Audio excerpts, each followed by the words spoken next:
The 93X Half-Ass Morning Show podcast is sponsored by Standard Heating and Air Conditioning. Celebrate Christmas in July with Standard Heating and Air Conditioning. Get huge savings with $1,776 off a new multi-head ductless system. Visit standardheating.com to discover all the goodies in Santa's bag. The 93X Half-Ass Morning Show. 93 Today is Thursday. Today is a very special day. Chili dog, chili dog, chili dog. Sucking on a chili dog, sucking on a chili dog, sucking on a chili dog, sucking on a chili dog, chili dog, sucking on a chili dog, sucking on a dog, sucking on a chili dog, sucking on chili dog, sucking on a dog, sucking on a chili dog, sucking on chili, sucking on a dog, sucking on a chili dog, sucking on chili dog. Happy National Chili Dog Day. Thank you. Yeah. Sucking on a chili dog, he says. John Mellencamp. Or at least that was a parody of John Mellencamp. It's interesting to me, Josh, how 40-some years later, that line from the song Jack and Diane, obviously, that line about sucking off a chili dog became an internet effing gimmick. You know what I mean? When he wrote that lyric back in the day, who would have thought? Who would have thought? The internet can be cool sometimes. Yeah, there are some highlights, like that tune. Yep. I enjoy that tune. I also enjoy a chili dog, although I can't remember the last time I had one. I might be a little nervous at my advancing age to order one at this point. I'm even nervous to order one, Josh. That's sketchy. I don't know if my tummy can handle it. You got to be close to a bathroom if you order something like that. I know what you're saying, Josh, but I still think it's worth it. Restaurants just have a chili dog section that's really close to the bathroom. Instead of smoking or non-smoking back in the day? You getting the chili dog? All right, you got to go this way. But I think it's worth the risk. Oh, it is a delicious meal, that's for sure. I love a nice chili dog sandwich. Don't you guys? Well, really any hot dog sandwich. 651-989-9393 is the Luther Bloomington Kia text line. Yeah, give us your thoughts on a chili dog sandwich. Welcome to the effing program. You know, I was just listening to Mellon effing Camp yesterday, day before. On purpose or just come on the radio? I don't. Oh yeah, I was. I wasn't on the radio. What do you call streaming, that? But did you do like a? You know, when you're streaming, you can have like play songs at random. Did you do it that way, or did you search out John Mellencamp? I believe I searched him out. I like his vibe. He's got some great stuff. You know who hates the song Jack and Diane? Who's that? John Mellencamp. He does. yeah, I bet he does. Is John he just Mellencamp. tired of people talking about it? Doesn't want to play it anymore? Well, you know, you're well aware of how this works. John Mellencamp, otherwise known as Johnny Cougar. When I was a little kid and he first hit the scene, he was Johnny Cougar and then John Cougar. Most folks are aware of this, but in case you're not, he was Johnny Cougar, then he was John Cougar, then he was John Cougar Mellencamp, and then finally just John Mellencamp. He's on the long list, Josh, of singers or bands who get so effing burned out on hearing and playing their biggest hit that after a while, they're just straight up angry about it. Just straight up angry. You can kind of understand. I mean, it's one of those things where as a fan, you see them once every, however many years, and of course you want to hear that song. Right. Yeah, Because to you, I haven't heard that song in a while. Right. I love that song. But to them, yeah, they're playing it night after night after night. Oh, I can completely understand it. After a while, they're just angry at themselves for creating it in the first place, even though it put them in a mansion. Right, You know that's what the I mean? thing. It got him rich. Yeah. But I think there's just a point where you don't even care about that. You'll give away the mansion and the cars if people will just shut up about cherry pie, pour some sugar on me, rock and roll all night, crazy train, whatever. Any of these burned out songs that you hear over and over and over again. I think it'd be really difficult to, put a huge effort into it, right? Try and make it seem like you care about the tune if you've been playing it. Like, I've been watching a lot of Sebastian Bach lately, former lead singer Skid Row. And so he's performing songs like Youth Gone Wild and 18 in Life, songs that he's performed thousands of times at this point. And he's still giving an effort. Now, he can't quite sing like he used to. No. And the crowd helps him out quite a bit on a couple of notes, but He still looks like he doesn't mind playing those songs. Was anyone else at the Mellencamp State Fair show 5-6 years ago? No. Maybe more than that. It was a great show. I like him enough to listen to him on the radio, but I don't think I'd go to a show. He puts on a great show. That was my first time seeing him. He was on a list, I guess, of mine, figuratively, that a list of artists or bands that I've always really liked but never gotten out to see him live, so I was really excited. How long ago? I'm sorry, just a few 6, 7 years ago at the State Fair. Still in his 60s at that point. Can he still bring it? Yeah. That's great. Put on a great show. There were a couple of interesting moments from the show. First off, he grabs the acoustic guitar and he starts up with a little ditty, and the crowd goes, "Wah!" Right? Yeah. I mean, they've been waiting all night to hear Jack and Diane, and he more or less lit up the crowd for liking the song. Did he really? Yes, it was really. He said, "Look at you! You're freaking idiots! I wrote this high off my ass in a bathroom in 1979. It took me 5 minutes, and you can't wait to hear this garbage song." It was actually really funny. He came off angry, but also sarcastic, but more or less said, "You cannot wait to hear the song that I can't stand to sing." How often do you hear that, though, where some of the most successful songs in history, the artist says, we spend so much time and effort just grueling writing songs, and they go nowhere. The ones that take 2 minutes are the hits. Right. The other fun moment from the program was, I don't know if you know anything about Mellencamp or have ever seen him on a music video or anything, but he's kind of got this Mellencamp shuffle when he's up on stage. Kind of bouncy a little bit. It kind of reminds me of the way kids danced in the 50s. It's kind of like real simple, just a little bump to the right and a bump to the left and a bump to the right. And that's kind of how he operates. So he's in the center of the stage all night singing his hits. And I don't know, halfway through the show, 5 or 6 just scorching hot women walk up the middle aisle at the State Fair. I was on the floor. I had like third row seats, terrific seats.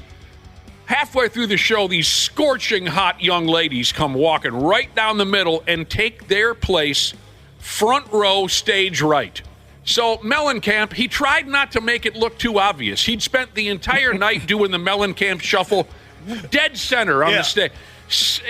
He tried not to make it too obvious, but suddenly he kind of shuffled his way over to the right side of the stage. And I'm going to get a little closer to the... And he spent the rest of the night in front of these babes. Oh, he knows what he's doing. Oh, absolutely. That's what I said to the gal I was at the show with. I said, hey, he might not be a kid anymore, but he knows what he's doing right now. Pro move right there. I was just going to ask that. I was going to say, how were the hot mamas at that show? I bet there was a lot. Foxy ladies, hot mamas. Cubby refers to them as fly honeys. Loaded, Wapple. Yeah, loaded. I bet. So sounds like one of those dudes. I'm watching John Mellencamp do Jack and Diane from March of this year. Is he doing that little side-to-side thing? No, he's not. He's just standing still for the most part. But he did have a look right before he started the opening strum by going... Here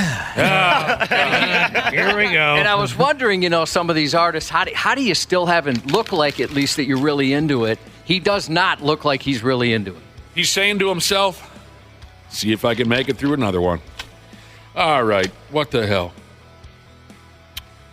That's my my entire routine on John Cougar Mellencamp right there. But I really do love his stuff. He's got some great songs. I mean, I Need a Lover That Won't Drive Me Crazy. I know that was done by 20 other artists, but I love his version better than any other. What's that? When the Walls Come Tumbling Down. And by God, there's some others in there. Lonely Old Night. I love his stuff. I do. The Olympics begin tomorrow. Or maybe they've already begun and they just won't make it to our televisions until tomorrow. I don't know how it works. I'm not a big Olympics guy. A couple of things have started, but the opening ceremonies are tomorrow, and I think at 11 a.m. A couple kings? What did you say? A couple things. Oh, a couple of things have started. Rugby and soccer have started.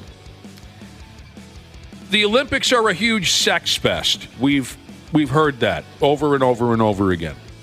The folks at a website called BuzzFeed made up, well, not made up, I don't want to make it seem like they're lying. They created an article here on some of the wilder stories and secrets from the Olympic Village, okay? We've always heard it's a bang out. But BuzzFeed has some of the, I guess, real actual dirt here. Forget about the beds. I'm tired of talking about the beds. Let's get over that. Forget about the rubbers. They hand out a pile of rubbers. We all know that. And the lube. They give every Olympian a barrel of lube. We know that, too. Yeah, that's old news. Old news. Here's some of the down and dirty. It says here at the Vancouver Olympics in 2010, a group of Canadian, German, and Austrian athletes, Cubby, just upped and had an orgy. Yeah, why not? That's cool. The Canadians, the Germans, and the Austrians said, let's forget about our differences politically for one night. And a bunch of their athletes just straight up had an orgy at a house outside the Olympic Village, if that means anything to you. Oh, they got off campus and a little field trip together and explored each other's bodies. Good for them. Yeah, got an Airbnb. They did it in a whirlpool. Heck yeah. Sweet. Huh?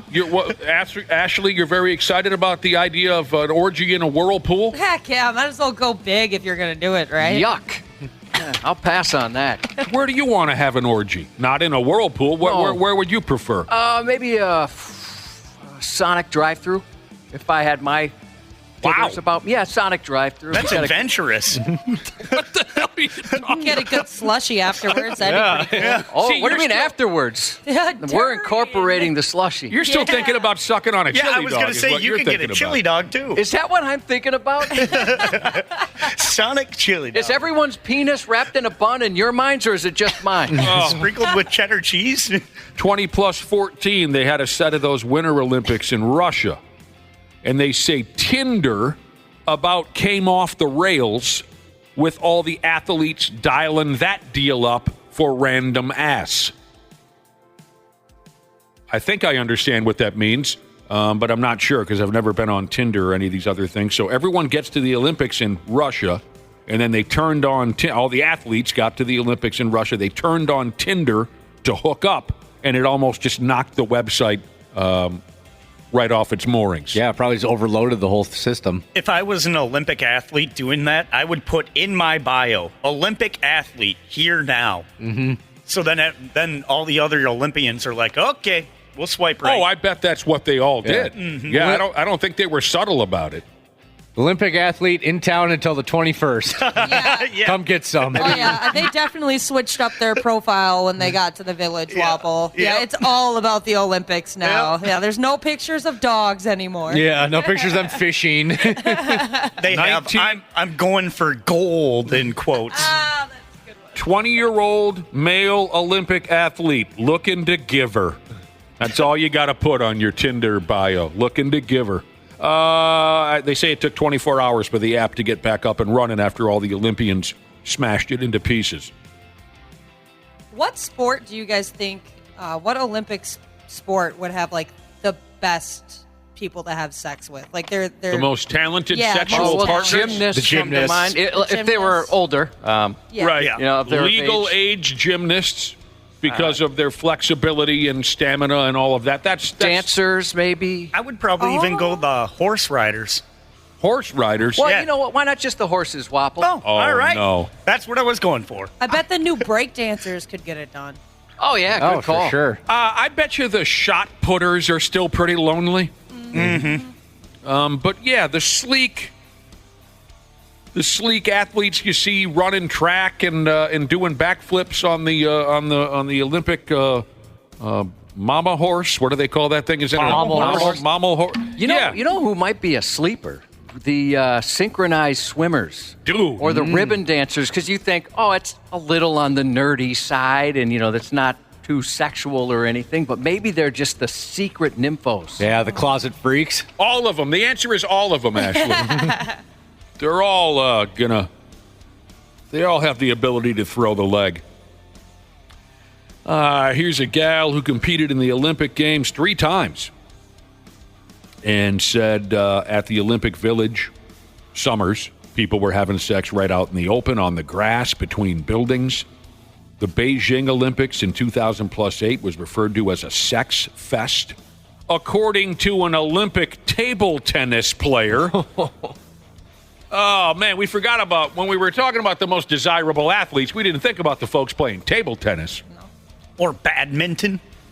Badminton. Badminton. Oh, I haven't heard that pronounced that way before. Yeah, that's how you're supposed to announce it, I guess. Yeah, but nobody does. Nope. So this athlete at the 2008 Olympics, a fella, I believe, who played table tennis, he said there was, quote, more sex than Woodstock.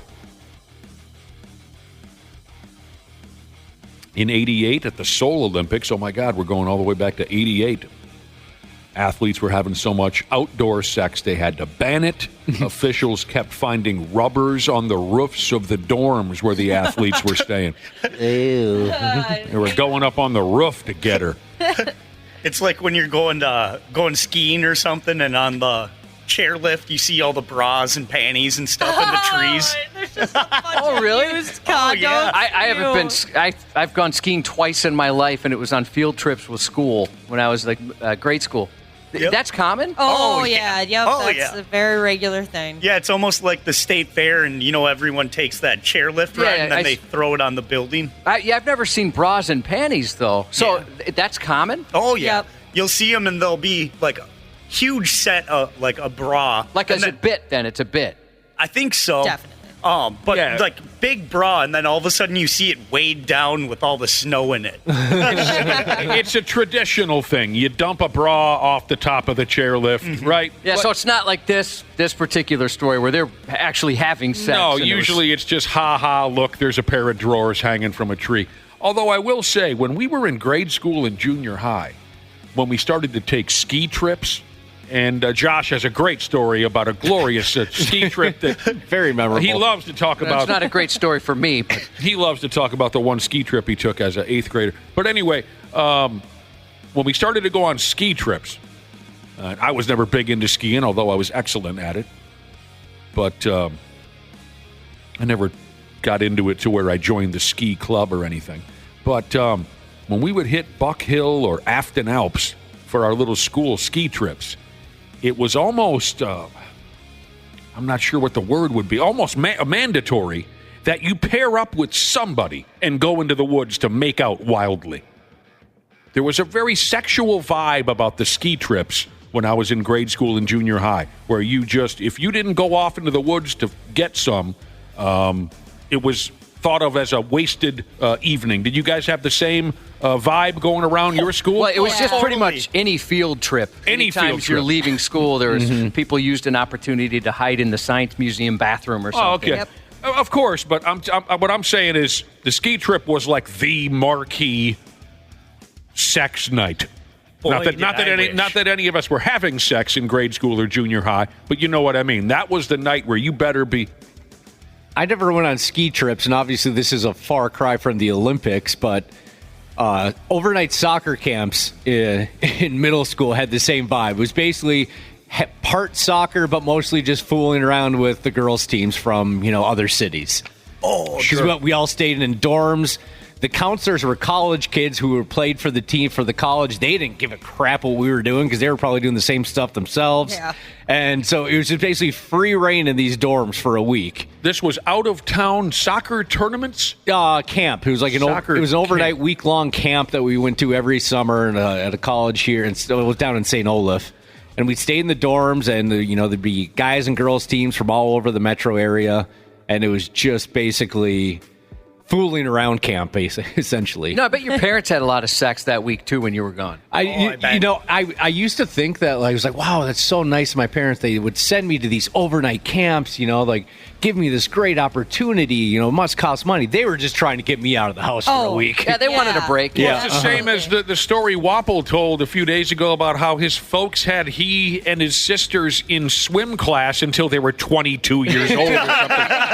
Well, yeah, they wanted to get you out of the house. We weren't that old, but now with soccer, like skiing, never really cared for it, still don't.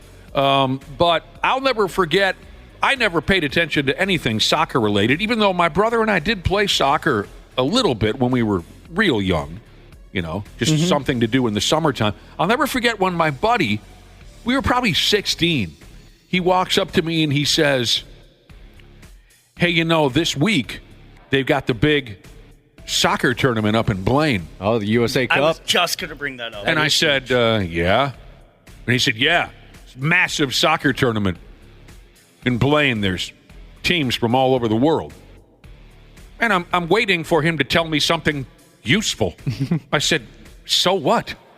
And he said, dude, do I have to spell it out for you? There are going to be girls there from Sweden, from Norway, from Russia, from Spain, Brazil. And I said, what time are we leaving to go there? So we used to go to Blaine, none of us caring word one about soccer, just to see if we could have a little luck with the Swedish team. Yeah, that was last weekend. And I remember playing in the I remember playing in the USA Cup, and they had this dance at the end of it. And that got raunchy because it was so cool. You would go talk to the Canadian girls. They were hot. Oh, boy. And then, the Canadian girls always are. Yeah, and then that little accent that they've got. Oh, yeah. Yep. This is great. Ginger Machine texted in and said, this is perfect. I've always been interested in what Ashley's opinion is on the Olympics. Just in general? A few people, the way you pronounce it. Oh, because of the way I You always say opinion and official.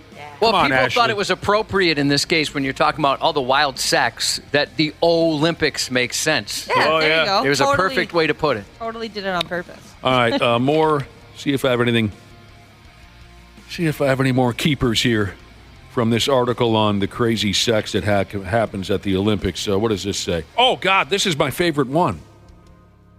At the 1994 Lillehammer Olympics, Josh, do you remember putting on the stocking cap and waving your USA banner during the Lillehammer Olympics? I was there. He was there. Yeah.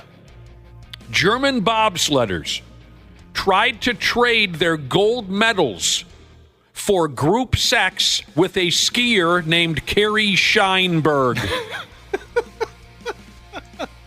She told ESPN, these German bobsledders made it clear that they'd trade me their gold medals for all kinds of other favors. And she turned them down. I don't know who Carrie Scheinberg is, if she's also a German athlete or what her story, but they said straight up. She's an American. Gold medals, we'll give them to you. They're yours if we can make a run at it.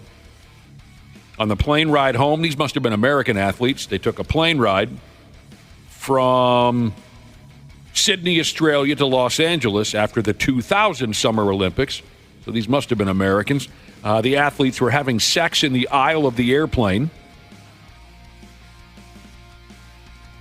That's something I don't think any of us have tried, right? No. Nope. And finally, there's a cat here named Gus Kenworthy. Gus Kenworthy. I don't know why. It strikes me kind of funny. He skied for Team USA. And he said a lot of young people lost their virginity in the Olympic Village. That's a great story to be able to. Because when you say, hi, I'm Gus Kenworthy, people are going to say, who, right? He's not saying he lost his, but just as an example. If you say, hi, I'm Gus Kenworthy, people are going to say, so what? But if he follows that up with, did you know I lost my virginity at the Olympic Village? People are going to say, tell me more. That's pretty cool. Yeah. All starts tomorrow, and I mean, by God, I can't wait, Josh. I know. You've been talking about it forever. Can't wait. You have the big countdown clock in front of you and everything. Yeah, I'm content just reading about it the next day. Yes. Well, how does this work now? Paris. It took me a while to try to remember where they're hosting this event. If you care, is there ever going to be a chance to watch a live event, or is the time difference so great that you just It's like 1 p.m. right now. So I would think sure if they just have something going they'll air it live. Okay, that kind of sucks. I mean, if I'm trying to think of other examples where. Maybe what was the thing that was Randy Shaver was all crazy about the what was the event that what was the thing that Randy Shaver was all dialed into? Track and field? No. what was it? The baseball classic or so? Oh, the World Baseball Classic. Yeah, but I don't know if that's the correct answer. Don't you remember a few months ago he was bothering us when we talked to him at 7 o'clock in the morning, and he'd be like, "Hey guys, right now it's 2-2 going into the." I don't remember what the event was, but it started super early in the morning. I believe it was the World Baseball Classic. No, this was. Remember, they had like the first games of the baseball season were played in Japan. Ah, that's what it was. Oh, That's what it was. Yeah. But anyway, I always thought that was kind of a drag. Too bad that.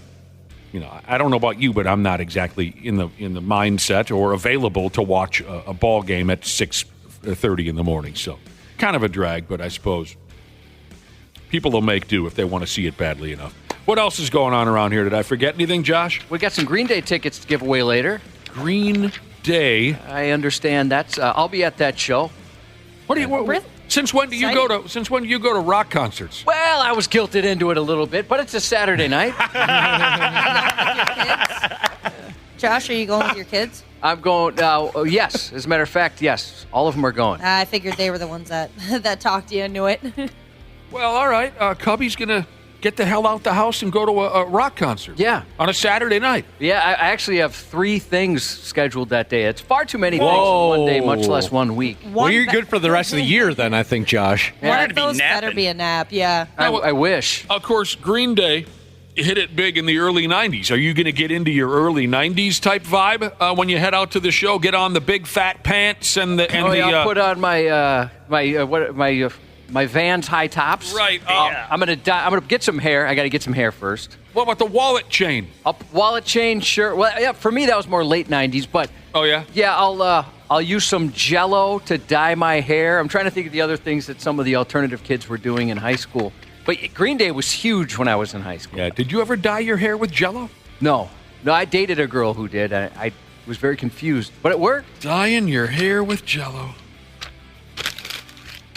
By the way, the Mall of America is going to go ahead and host some Olympic-themed sports demonstrations. Now, it got underway this past weekend, continues through Sunday. They already covered a breakdancing performance. We missed that. Today, there's a Taekwondo demonstration going on. No. Oh, my word. At the mall, Taekwondo demonstration. What time is this? Noon to 3. They say... I want to see the rugby at the mall. Never seen something like that at a mall. Have you guys? Rugby. No, never. They say about the Taekwondo demonstration, show up and get your teeth kicked down into your stomach for free. Noon to 3, the Taekwondo. Tomorrow, they'll teach you how to play rugby. Right, Cubby? Now, that's not an Olympic sport anymore? I don't know. Is it? Is it not? It is, yeah. It is. Mm-hmm. Yeah, it's going on now. Oh, for Pete's sake. I watched a little bit yesterday. No, you didn't. Yeah, I did. They'll teach you how to play rugby. Tomorrow from 6 to 8 p.m. You got time for that, Josh? Tomorrow? Or is there an Offspring concert that you're going to? Tomorrow we got a little trip to Wisconsin. What? So, I won't be anywhere near the Mall of America. You're the busiest sumbitch I've heard of all day. It's stupid. I'll be in Wisconsin tomorrow, too, Josh. Maybe we'll run into each other. Let's meet up. Before I finish off my story about rugby, what are you doing in Wisconsin that's, quote, stupid? Well, aside from just leaving the house in the first... That's the stupid part. Oh, yeah, I'm not leaving. What we're doing isn't stupid, but the fact that we're leaving the house, going across state lines, that kind of thing is kind of stupid. Okay, I get it. Yeah, that's not your thing. All I know about rugby is when I was up at St. Cloud State, every year the rugby team had a beer party. None of us even knew that St. Cloud had a rugby team. Mm-hmm. But every year, that was the most lawless night of the year. The rugby house was the most fun house when I was at St. Cloud, too. You see, it wasn't a house. When I was there, they rented out an entire bar. Oh, wow. Okay. Yeah, it wasn't a house. It was a effing bar with a tent. I mean, it was massive, massive. My buddy Big Phil would come uncorked at the rugby party. You could not get Big Phil to settle down he got thrown out of the rugby party. Dude. I think the DJ played Anthrax, and he just started picking people up and throwing them across the room. That's sweet. And I remember the bouncer being like, dude, you got to calm down. And Phil said something like, it's Anthrax, brother. You don't get it. And he's just picking people. You're at the social. I don't know. Maybe I was just going to ask which one it was. I can't remember. Caught in a mosh? I might get kicked out of some place if they played that one. Dude. All right, there you go. You got to take a break. We'll be right back on the Half-Assed Morning Show. The 93X Half-Assed Morning Show. Are you ready to beat the heat this summer? Standard Heating and Air Conditioning is here to help you say goodbye to sweltering heat and hello to ultimate comfort. Ashley, what specials do they have going on this month? Celebrate Christmas in July with Standard Heating and Air Conditioning. Get huge savings with $1,776 off a new multi-head ductless system. Visit standardheating.com to discover all the goodies in Santa's bag. You met Lala Kent on Vanderpump Rules. Now Lala and her friends share everything on Give Them Lala. Osha now knows the name of the baby. No Amazon lines for that impromptu. one. No. She's going to leak it. Oh, if she tries to, I'm not letting her because she will leak the name. And she says it. She goes, this would look so great for baby S. Little baby Stephanie? People are still guessing. The most recent was Stone. Oh, that's the name of my son. Stone. Watch what Lala is talking about on YouTube or search for Give Them Lala wherever you listen. Stupid news on the Half-Assed Morning Show. Stupid news, huh? Yeah, we're going to get up on it in a matter of seconds. First off, though, I'd like to send a special shout-out to a listener called Minnesota Moses. He's celebrating 4 hours of sobriety. Oh, nice. Way to go. That's great. Yeah. One step at a time. You got to start somewhere. Yeah, I like redemption stories. This year is a fun place to start the stupid news, I think. I hope you agree. Those shady sumbitches who lie about their physical disability claims. That's where we're starting off. I'd like to be one of those people one day. I enjoy sticking it to the man now and again.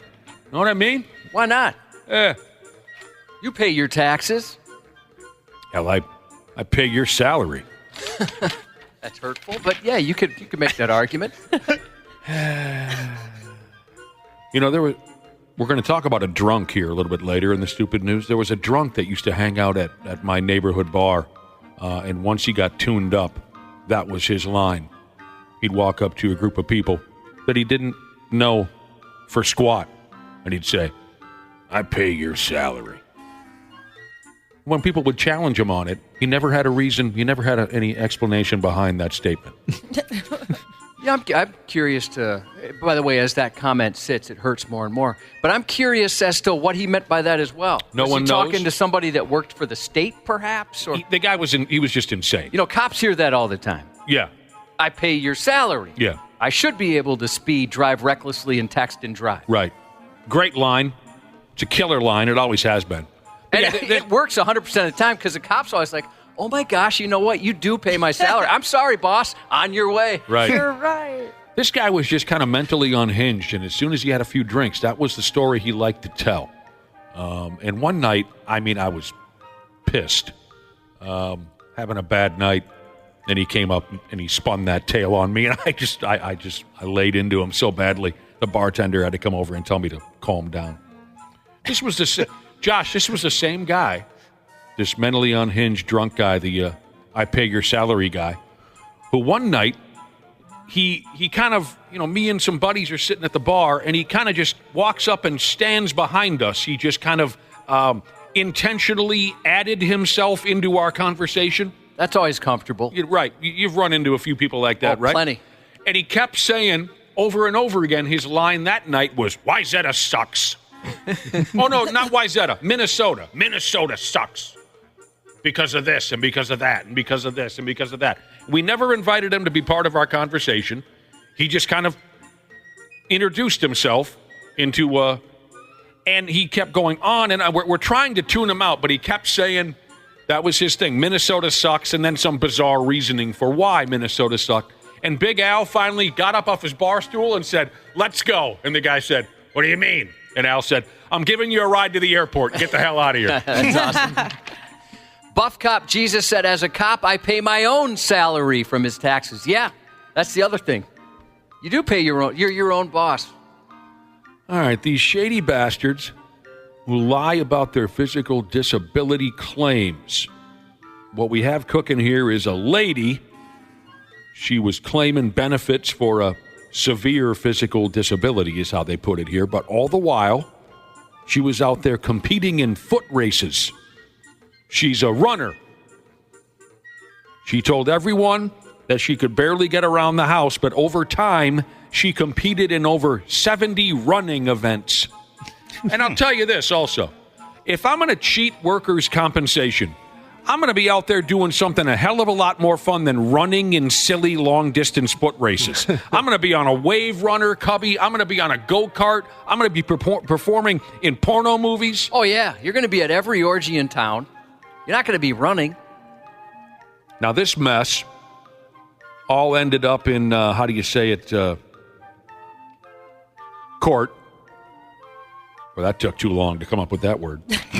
You know what's funny is I had assumed that's the word you were looking for, but I thought, well, that wouldn't take that long. Oh, God, that was embarrassing. Sarah Morris is the name the lady goes by. She's up to 49 years old. She was diagnosed with multiple sclerosis in 2005. 4 years ago, she applied for something called personal independence payment by exaggerating the extent of her symptoms in order to claim summers around 25 effing grand that she was not entitled to. Part of her BS story was that she couldn't get out of the bath on her own. She always had to play bathtub rescue, Josh. She said her overall balance was garbage. She couldn't stand up on her own for very long skis. She couldn't dress herself. She needed a walking stick. But the effing truth was, she was out there with the rest of the health nut dorks competing in 5K and 10K foot races. And here's the real kicker, Josh. Lion Sarah here, the very active marathon nerd. Her real disability was that she's a really stupid person. For some reason, she put pictures of herself competing in foot races up on that godless social media. She tells her workplace she can barely take a dump on her own, but she also openly advertises herself running marathons. Well, you know how it is. She has to let everyone know, I run marathons. Oh, yeah. She definitely has those bumper stickers. Those bumper stickers. What is the bumper sticker? What bumper sticker? It says like 26.2. Yeah, it'll just say the number. Oh. It's to represent that you run a marathon. Oh, now you're going to notice them all the time. 26.2, that's the micrometers of my urethra. It's measured the exact same.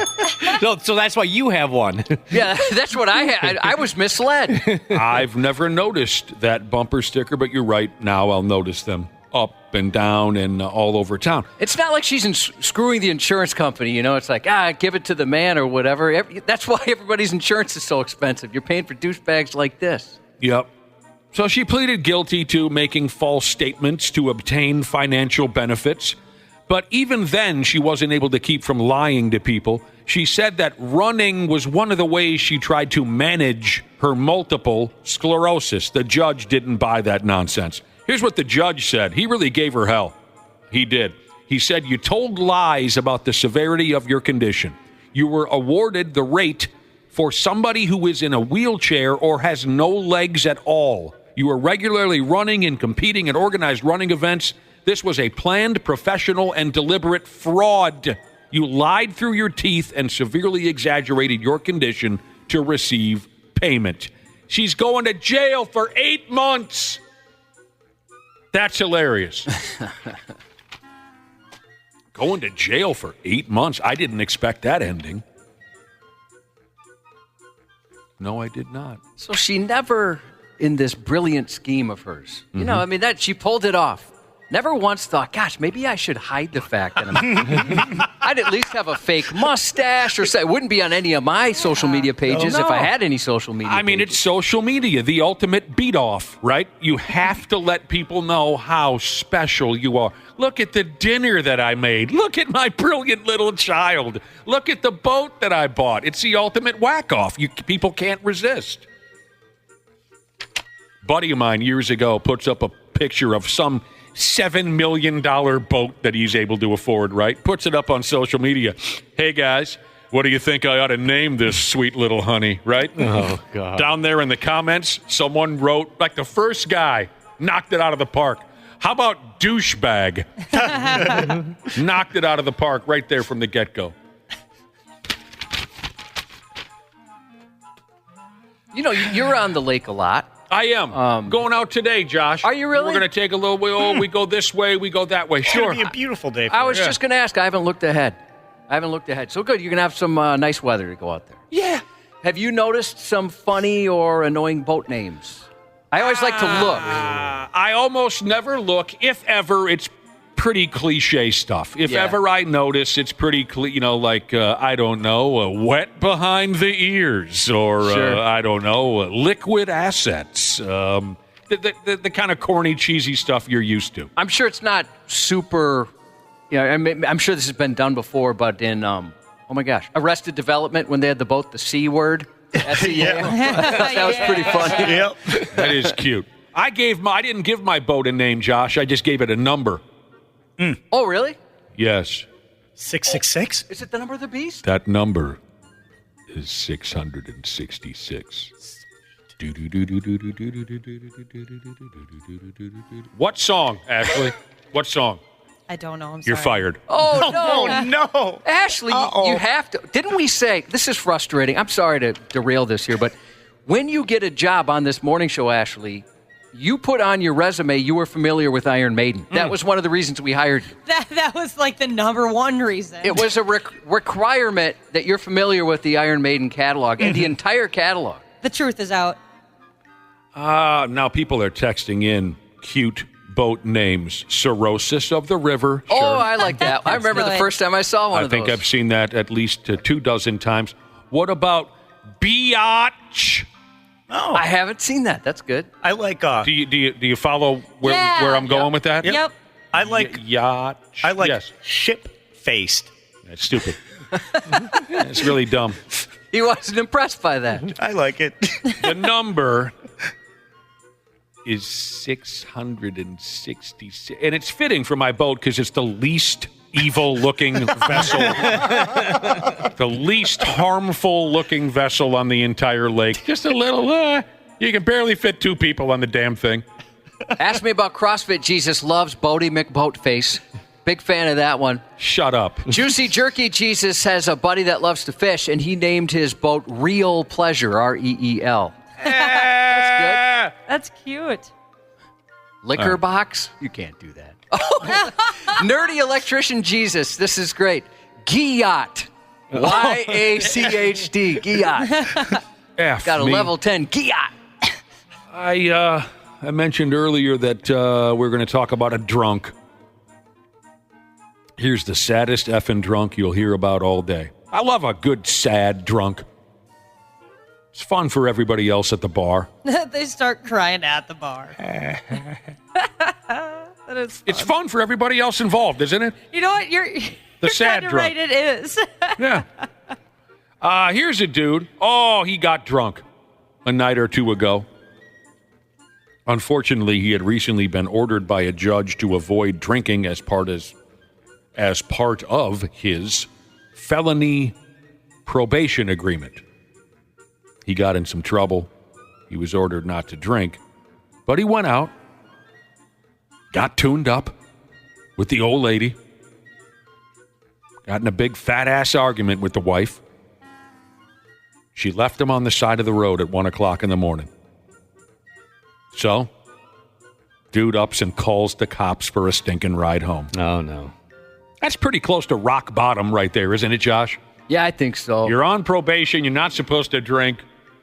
The wife leaves you. 1 o'clock in the morning, the wife just leaves you on the side of the road. You got no other choice. You have to more or less call the cops on yourself for a friggin' ride home. There's something extra sad about getting left on the side of the road. Oh, yeah, definitely. You got to be a pretty bad person to be left on the side of the road. You're singing that in the arms of an angel song, I think, if you're left on the side of the road. The one where usually you're looking at disheveled and wasted away pets, that video. Oh.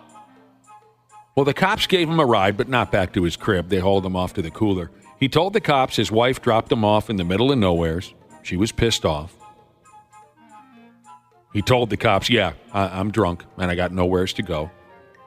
And his wife wasn't effing around when she ditched him. The cops found the guy 15 miles out of town.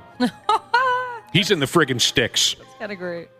I could see you doing that, Ashley, if you got upset with your boyfriend. Definitely. Dropping him in the middle of nowhere, taking his cell phone.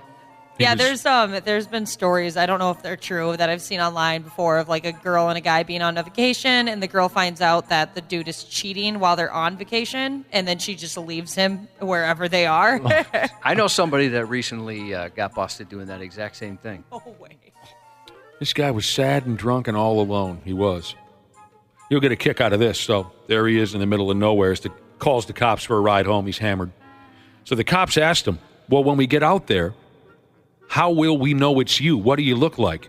And the sad drunk said, well, I ain't got a shirt on. Of course he didn't. And sure as hell, when the police rolled up, there he was, topless and all alone. Nipples as hard as little rocks. What movie? Slapshot. Again, this poor bastard is on felony probation for DUI resulting in serious bodily injury, so he really shouldn't be out there popping tops. He was told to stay out of the beer halls and dry the hell up. He broke the stipulations of his probation, so I guess he doesn't need to worry about the wife picking on him anymore. He's got a new roommate over there at the damn county jail. Yeah, there's all these people. I mean, 2 stories in a row, just owning themselves.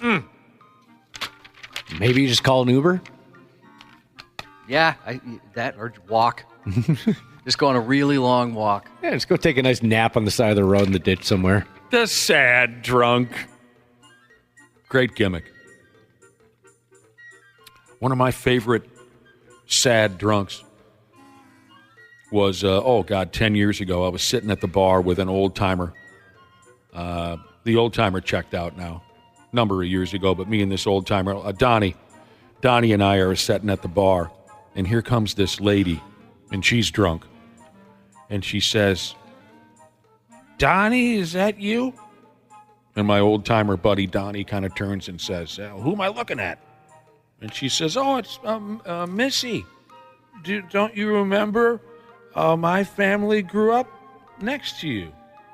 And Donnie's like, for Christ's sake, yeah, I think I remember you. She was way, way younger than Donnie, but Donnie did remember her family from way, way back when. And Donnie says to the gal, well, what's been going on? How's your family? And she says, well, Mom and Dad have been dead for years, and you probably remember my older brother, he's dead. And I had the 2 twin sisters. They passed away a number of years ago. And my other brother and my other sister, they died. And I'm pretty much the only one left. Jeez. And Donnie says, well, you better watch yourself. And he walks away. I mean, what else do you say? That was such an unbelievably perfect line. She was looking for Donnie to say, well, by God, that is so terrible, and I hope you're okay, and I really have fond memories of your parents and your brothers. And he says, well, you better watch yourself. And he goes off to take a piss and leaves me with the sad lady drunk. Oh, no. God, that was beautiful. There are a couple of derelicts in Memphis, Tennessee. Jerry Lawler's town, Wapple. Mm-hmm. Memphis, Tennessee. These 2 clowns down there in Memphis went on into somebody's house and stole their toilet. Can anyone figure out a possible motive here? To be jerks, maybe? Yeah. Yeah, just to mess with somebody. Just to mess with somebody? Okay, I'll have to take your word for it. A few days ago... Maybe somebody can text us. I mean...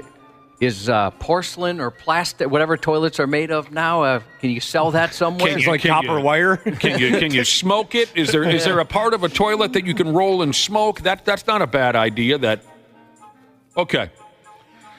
A few days ago at 5 in the godforsaken a.m., cops got a call about a burglary.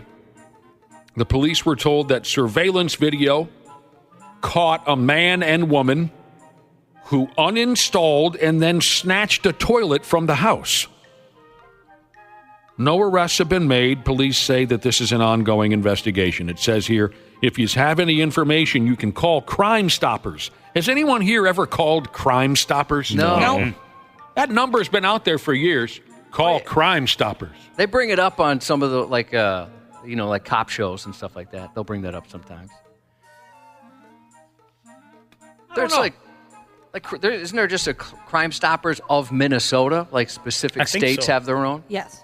I just can't figure this one out. I mean, Josh, if you and I decided to forego the Radio Hall of Fame, which surely will be the end result of our years together here on this morning show, if we decide to throw that all away and become criminals, I don't see you and I bringing a socket set into someone's home to remove their toilet. I don't fully understand that either. Maybe they're just getting started. Maybe it was some sort of initiation. I think it's just to be jerks. Oh, wow. If I'm on the Crime Stoppers of Minnesota website, and if you turn someone in and it leads to a felony arrest, you can get up to $1,000. I've already turned you, Ashley, and Dana in. Son of a... If you turn someone in, you can get what handed to you? $1,000. That's kind of their deal, right? Crime Stoppers? I didn't know that. I thought that was they're going after the worst of the worst, and they'll give you a couple of bucks to get them off the street. That's cool. That's an interesting deal. CFH bass player Jesus said you can break up and smoke toilet rocks. No way. You break up a toilet, he says you can smoke the little rocks. Like you hit it with a sledgehammer, you smoke toilet rocks. Is there a negative? They taste like crap. Oh, yeah. Yeah, there it is. Yeah. You know what? I could see some. I was trying to think, how could we make stealing toilets into a career? It's the toilets we steal of the people who have sat on those toilets. Famous toilets. Yeah. Yeah, okay. Famous toilets. That's it. I'm following that now. I'm going to see if I can buy famoustoilets.com. You know, I might have a better... Why take the whole toilet when you can just take the seat? I don't know. There's something about because... the Wapple, don't piss on our parade. There's something about having the whole unit. Anyone... Yeah, complete set, Wapple. Come on. Why would you want just the seat? Yeah, that's chintzy. Didn't someone the fun stuff is inside, Wapple. Yeah. Didn't someone buy a urinal and then a famous Barry athlete? Sanders. Yeah, Barry Sanders signed it. Barry Sanders bought John Travolta's urinal, I think is the... you're right. Whose toilet would you guys want to steal? Anna Kendrick's. Yeah, I got all the easy answers for you. Same as if you ask me, about, my hottest crushes. Britney Spears with the Lindsay Lohan, with the Tara Reid, with the Anna Nicole Smith. Yeah, typical answers for me. Yeah, I guess I'm trying to think about it. No, I really wouldn't want anybody's toilet, but if I'd say Anya Taylor-Joy. The big toilet to have. Bryce Dallas Howard. The three named redheads. Yeah. It's especially valuable if she sits a little too far back in the stool.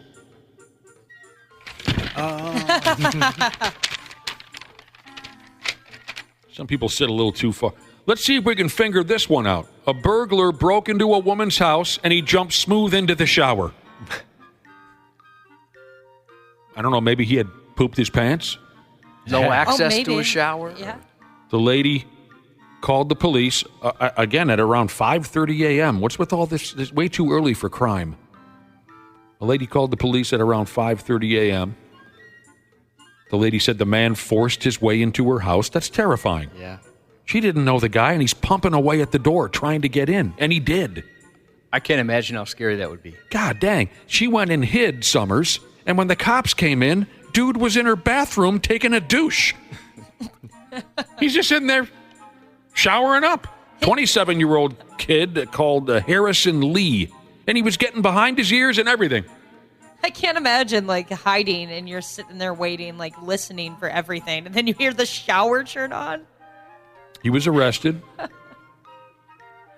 The cops in this neighborhood posted a picture of Mr. Harrison Lee being led away in handcuffs wearing only a towel around his waist. Oh, just like David Lee Roth in the Panama music video.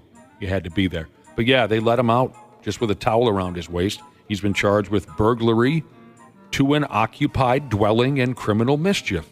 Just boom, boom, boom. He bashes his way into your home, jumps into the shower, and starts scrubbing up. Yeah, I would definitely throw away the loofah, and it might be the first time we ever clean our shower after that. Stranger bust in it. Maybe that's what we need. That's the motivation we need. All right, I might come into your house tonight with a ski mask.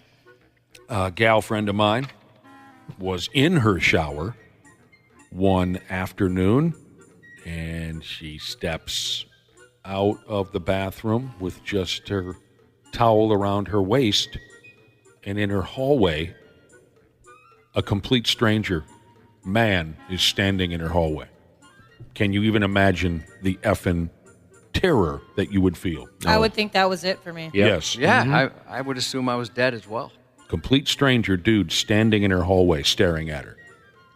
And she says, "Oh, I'm sorry, you must have the wrong place. It happens a lot." She lived in an apartment complex. A lot of these apartment doors look exactly the same. Yeah, so come on. You're in the wrong place. I know I'm not mad at you or anything. It happens. And the guy just followed her and left.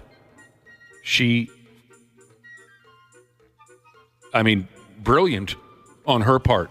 Completely kept her cool, talked the guy into, because obviously he's unhinged. Yep. And was able to talk the guy into, at least on the surface, into believing, where am I? I must be in the... And she ushered him out of her apartment, locked the door, and called the cops. I don't know if I'd be able to think that clearly. Did she ever find out how he got in? I don't know. I haven't talked to her in a while. She was violently murdered. I'm kidding. She's fine. No, I don't remember. Well, how he got in? Yeah. I don't remember that. Oh, Maybe she just left the door. Yeah, she may have left it. But I mean, wow. That story always... All right, let's see. What do we got next? Oh, yeah. I'm so happy we get to talk about this today. We missed out on it yesterday. Yes, it is another new and absolutely stupid world record.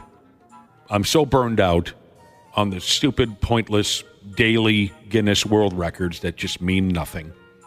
But I can't help but really like this guy. I couldn't help it. Once I watched the video, I fell for him, and I like him a lot. A Nigerian dude shook his ass for 3.5 hours to break the Guinness World Record for the longest twerk. The video is not what you're picturing. I'll just tell you. The record holder is a fella who goes by the name of Babajid Israel Arabanjo. He did this to raise money about depression awareness and the importance of mental health. His record-breaking Nigerian assquake took place back in January, but just a couple of days ago, he got word from Guinness that he had officially earned the title. Is this video up on our website? Yes, it is. If you watch the video, it's mesmerizing, and I fell in love with him. He paces himself out of a need for survival, I would imagine. You're not going to be able to twerk for 3.5 hours if you're cutting loose, just ass cheeks flying out of control like you're in a Quad City DJ's music video. It's very measured and casual, the pace that he sticks with, and it worked. And people sat and watched, and I wish I had been there. Trust me, if you haven't seen the video, it was just a medium pace song in the background. Boom, and he's just kind of very measured. There's a couple times he picks up the pace, and it'll make you sweat a little bit. I just thought, question some stuff. Maybe I questioned myself a little bit. It's sexy. I mean, how smooth he is. The guy is smooth. And he can really pop it. That's the perfect word for this guy, smooth. Check it out. And what's that thing he's got on his head? That type of hat. I want one of those. I want to know if I could pull that off. This big, floppy, kind of like I don't know. I don't even know how to describe it. I don't know. Like a chef's hat that's falling. Oh, God. Okay, do I have time, Josh? We can make time. This is the first I've heard of the Blue Collar Olympics. Josh, the Blue Collar Olympics. You ever heard of it before? Yeah. Yes. I believe we've talked about this before. I love this kind of stuff. This here next story. Oh, wait a minute. Maybe there is no such thing. There's no such thing as the Blue Collar Olympics? There's a Blue Collar Olympics. There is? Yeah. Okay. Oh, you knew this too, Ashley? Yep. Oh, I thought it was all just a joke. So there is a Blue Collar Olympics. A gold medal should be handed over to a construction crew called Quality Enterprises Construction Company. They're based in a southern state that I won't mention out loud. What they did was they fired up their Caterpillars and they dug a perfect rendition of the famous Mona Lisa painting in the dirt at a construction site. Wow. This is incredible. That's impressive. This is up, right? On 93? Yes. I probably have to move it to the top, though. Watch the guy's ass video and then look at the picture of the construction crew that dug. That is talent. Yeah. Again, using their Caterpillar excavators, they dug a perfect rendition of that damned Mona Lisa. I wish there would have been a Blue Collar Olympics back in the late 80s and early 90s when I was the finest forklift operator and a Zamboni pilot in all of Hennepin County. I would have taken some medals away from that pig. What these folks did with excavators is pure magic. Yes, Wapple. I was going to say, wasn't one of the events for the Blue Collar Olympics like toilet seat tossing, like almost like horseshoes? Oh. You use a toilet seat? That sounds familiar. This is the first I've heard of the Blue Collar Olympics, so I do not know. Oh. Check out the pictures. Apparently, they just cut loose and got this done during some downtime on a construction site. They drew the damn Mona F me running Lisa. This isn't the first time that they've showcased their skill set with their excavators and their loaders and their other vehicles. Earlier this year, they drew the Cat Diesel Power logo. Oh, no, not Cat. Is that the same Cat? I always thought that was the same. Okay. The Cat logo. Yep. They drew that in the dirt. And everybody who sees their act loves it. I love how they had that much downtime to make the Mona Lisa and the Caterpillar sign. Right. They're chilling. Yeah, I wonder how long it took them. I don't know. I bet I don't a know. long time. I don't know. Maybe not. Yeah. Maybe they're that proficient and skilled. I just don't know.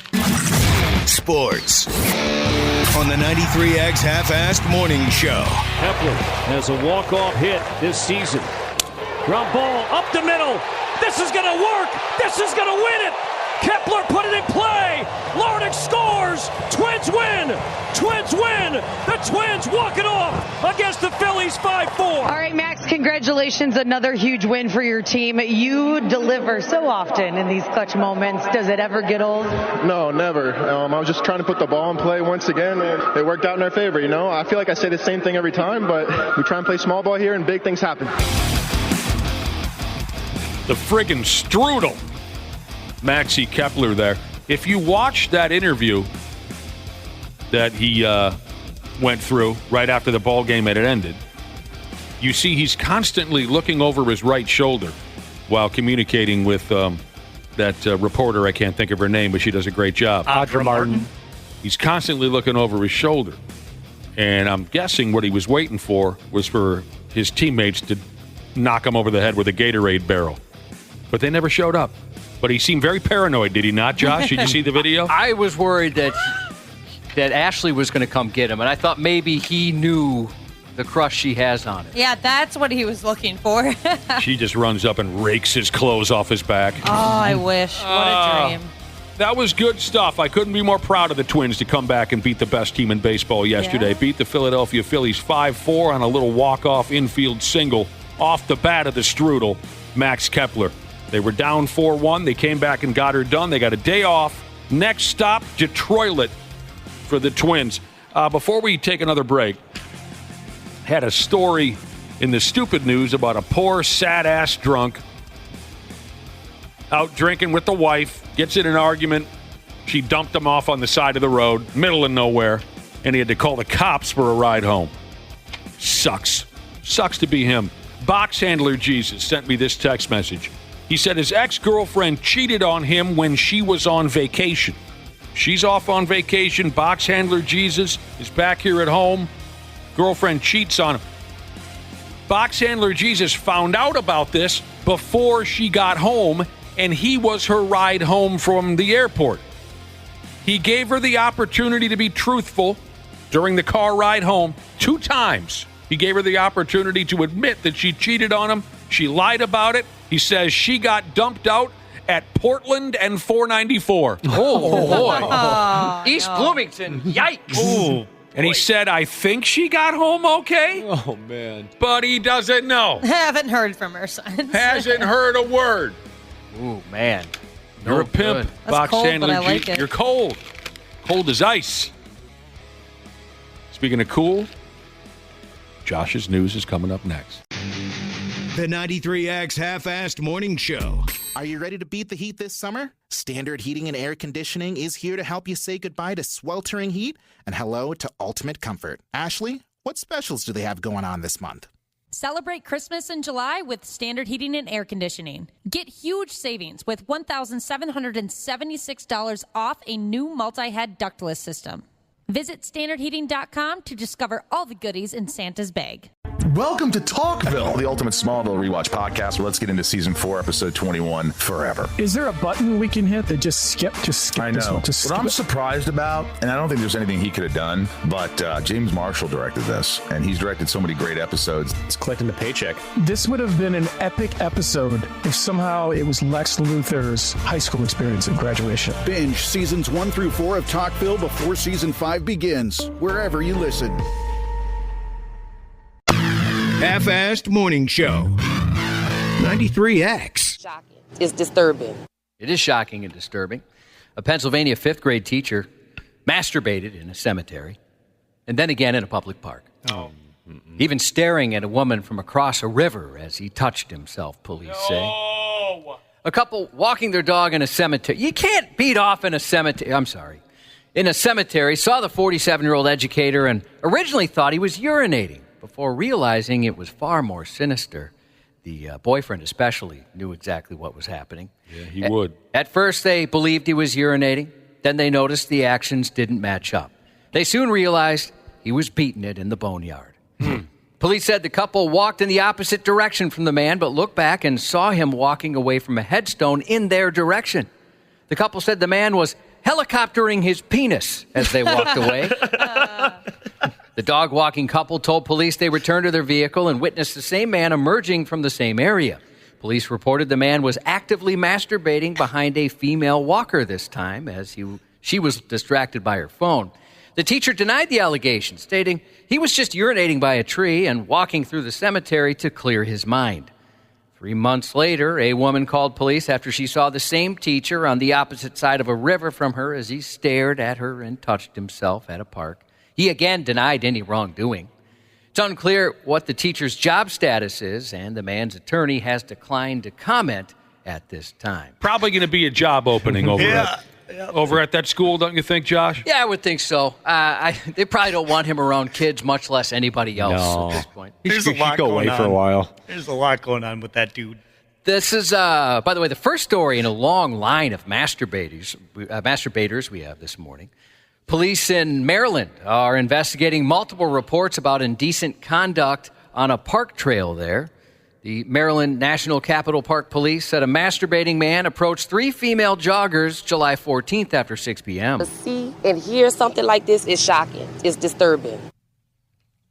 Park police said they've increased patrols in that area. We want people to know that we are out here every day looking for this guy. We are out here on horse, on bicycle, on foot, on our vehicles. We have officers out here in plain clothes as well looking for him. Luckily, the joggers scared him off and were able to get a description, and what a description it was. The man was about 17 to 23 years old, wearing a white T-shirt, black and red baseball shorts, and a blue bucket-style hat featuring Disney's Lilo and Stitch. I'm not familiar with those characters. Are they cute? Yeah, they're adorable. You can't Especially masturbate wearing a Disney hat. No, that's not right. And also in public, by the way. And the hat had the little ears on top, too. It did. Police in California are searching for a man caught using his cell phone to record a woman trying on clothes in a store dressing room late last week. The July 19th incident happened at a Target store just after 10:30 a.m., meaning apparently the man gets horny shortly before lunch. The victim was trying on clothes in the dressing room when she noticed someone reached under the door and was recording her with a cell phone. I could see someone's arm moving what appeared to be like a camera, but probably just a large cell phone. That's when officials say the woman confronted the suspect who fled the store while she chased him. My immediate reaction, I just screamed, and the person ran. Surveillance cameras captured the man leaving the store's parking lot in a dark-colored SUV. Police are looking to bring him to justice. Then in Texas, a woman in a public restroom in Houston soon realized she wasn't in the bathroom stall alone. She saw an arm and a phone reach underneath the stall door. There was a pervert on the other end of that arm. It happened Monday night when she was out with her husband and close friends at a neighborhood brewery. The Houston Police Department has surveillance footage. They know the man's name, and they're in the process of tracking him down. Yeah, we're just surrounded by these sumbitches here, aren't we? A lot of perverts. Freaking weirdos. Police in Pennsylvania say a neighbor showed officers a video of 40-year-old Charles George Swenson walking up to their door, spitting on their porch, and then walking away while pulling his pants down, pulling apart his buttocks, and turning around to expose his genitals to the doorbell camera. The neighbor also said he was unable to go outside because Swenson was in the area for the rest of the day harassing him. No word on what led up to the crude feud, but Swenson has a preliminary hearing early next month. 2 Kentucky residents were arrested this week on drug trafficking charges after police say they were selling marijuana and THC products from a warehouse, and they caught the dim-witted suspects with the help of TikTok. According to arrest documents, Tara and James Lyles were arrested Monday after poning themselves by posting their illegal activities on social media. Kentucky State Police have been keeping an eye on the Lyles since February when they got a tip that the two were operating a large-scale drug operation involving marijuana and THC products. The two were posting videos of their drug-making process on their TikTok pages. With information from those videos and information gained from a GPS tracking device, police were able to track the suspects down to a warehouse and seize 218 pounds of marijuana worth an estimated $440,000. That's a side of TikTok I haven't seen yet.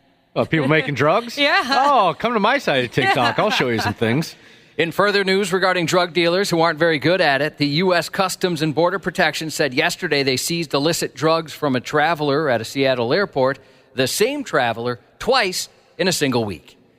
CBP officials seized pounds of ketamine, codeine, and GHB from the traveler who entered the United States from Europe and tried to return not long after getting released from jail, only to be caught again with drugs at the same airport in Seattle.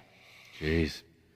A man who held up traffic on Interstate 35 near Faribault for hours Sunday had more than 40 pounds of meth in his vehicle. Whoa. Police tried to stop the 42-year-old Minneapolis man's vehicle on 35 using stop sticks. It pulled over at one point, and a 29-year-old woman had exited before the man continued on the interstate. Shortly before 3 p.m., the vehicle stopped within the city limits of Faribault due to debilitating damage to the vehicle, charges say. That's when Meth Man exited his car holding a gun, and a standoff ensued, prompting authorities to shut down traffic in both directions and issue a shelter-in-place alert for residents. Officers repeatedly ordered the man to drop his weapon, but he didn't comply.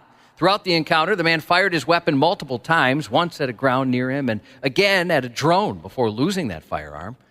The man fled into an open farm field nearby, and police say they used a canine to take him down. During a search of the man's vehicle, they found hypodermic needles littering throughout the vehicle, as well as 44 pounds of meth, nearly 300 pills, mostly containing fentanyl, and equipment for packaging drugs. Oh, he's going away for a while. Where was he going with all that meth? Don't know. He shot at a drone? He did. I bet that's kind of fun. Yeah. Yeah, a little target practice. It's like skeet shooting. Mm-hmm. A former administrator assistant at an Alabama Catholic church has pleaded guilty to embezzling money, much of which she used to buy gifts for her favorite TikTokers. Again, about $300,000 we're talking about. Girl, no. What are you doing? 35-year-old Kristen Bartocletti engaged in a scheme to defraud the church from April through October 2023, stealing approximately $300,000 from and using the funds to buy more than $220,000 in TikTok coins to send gifts to her favorite TikTokers. Good Lord, so she's just an addict. I guess, yeah. $220,000 in gifts to the TikTokers. Do you know any of these TikTokers that are getting rich off this lady? They didn't name anybody. I couldn't even tell you a TikToker. Oh, yeah, me neither. I know some of you folks operate on those pages and whatnot. Anybody here know? No, I don't really mess with it. I mean, I'll look at ones that people send me, but that's about it. Yeah, guess- I'm not on TikTok much. Yeah, the two people that I follow, they're just like women talking about their daily life. So I don't think they're involved in You this. got nothing for me then, is what you're saying. I You got nothing. I'm boring. I thought TikTok was one of those things where you TikTok and you don't stop. Everybody gets addicted to TikTok. That's not the case? I haven't even started ticking, so I'm not talking. Oh, gotcha. When I first downloaded it, Josh, my boyfriend got me to download it so that I could share videos with him. I used it religiously, like nonstop, for a couple of months. And then it kind of hits that plateau where you're like, I can't even watch anymore. I can't do it. You've never wanted to steal from a Catholic church and gift some of your favorite TikToks? I'm not quite there yet. So $300,000 she takes, $220,000 she gives to. She must have just squandered the rest of the money, just wasted the rest of the money instead of all the value she got out of those gifts. In the scheme, she initiated more than 600 unauthorized transactions from the church. The FBI is investigating that case.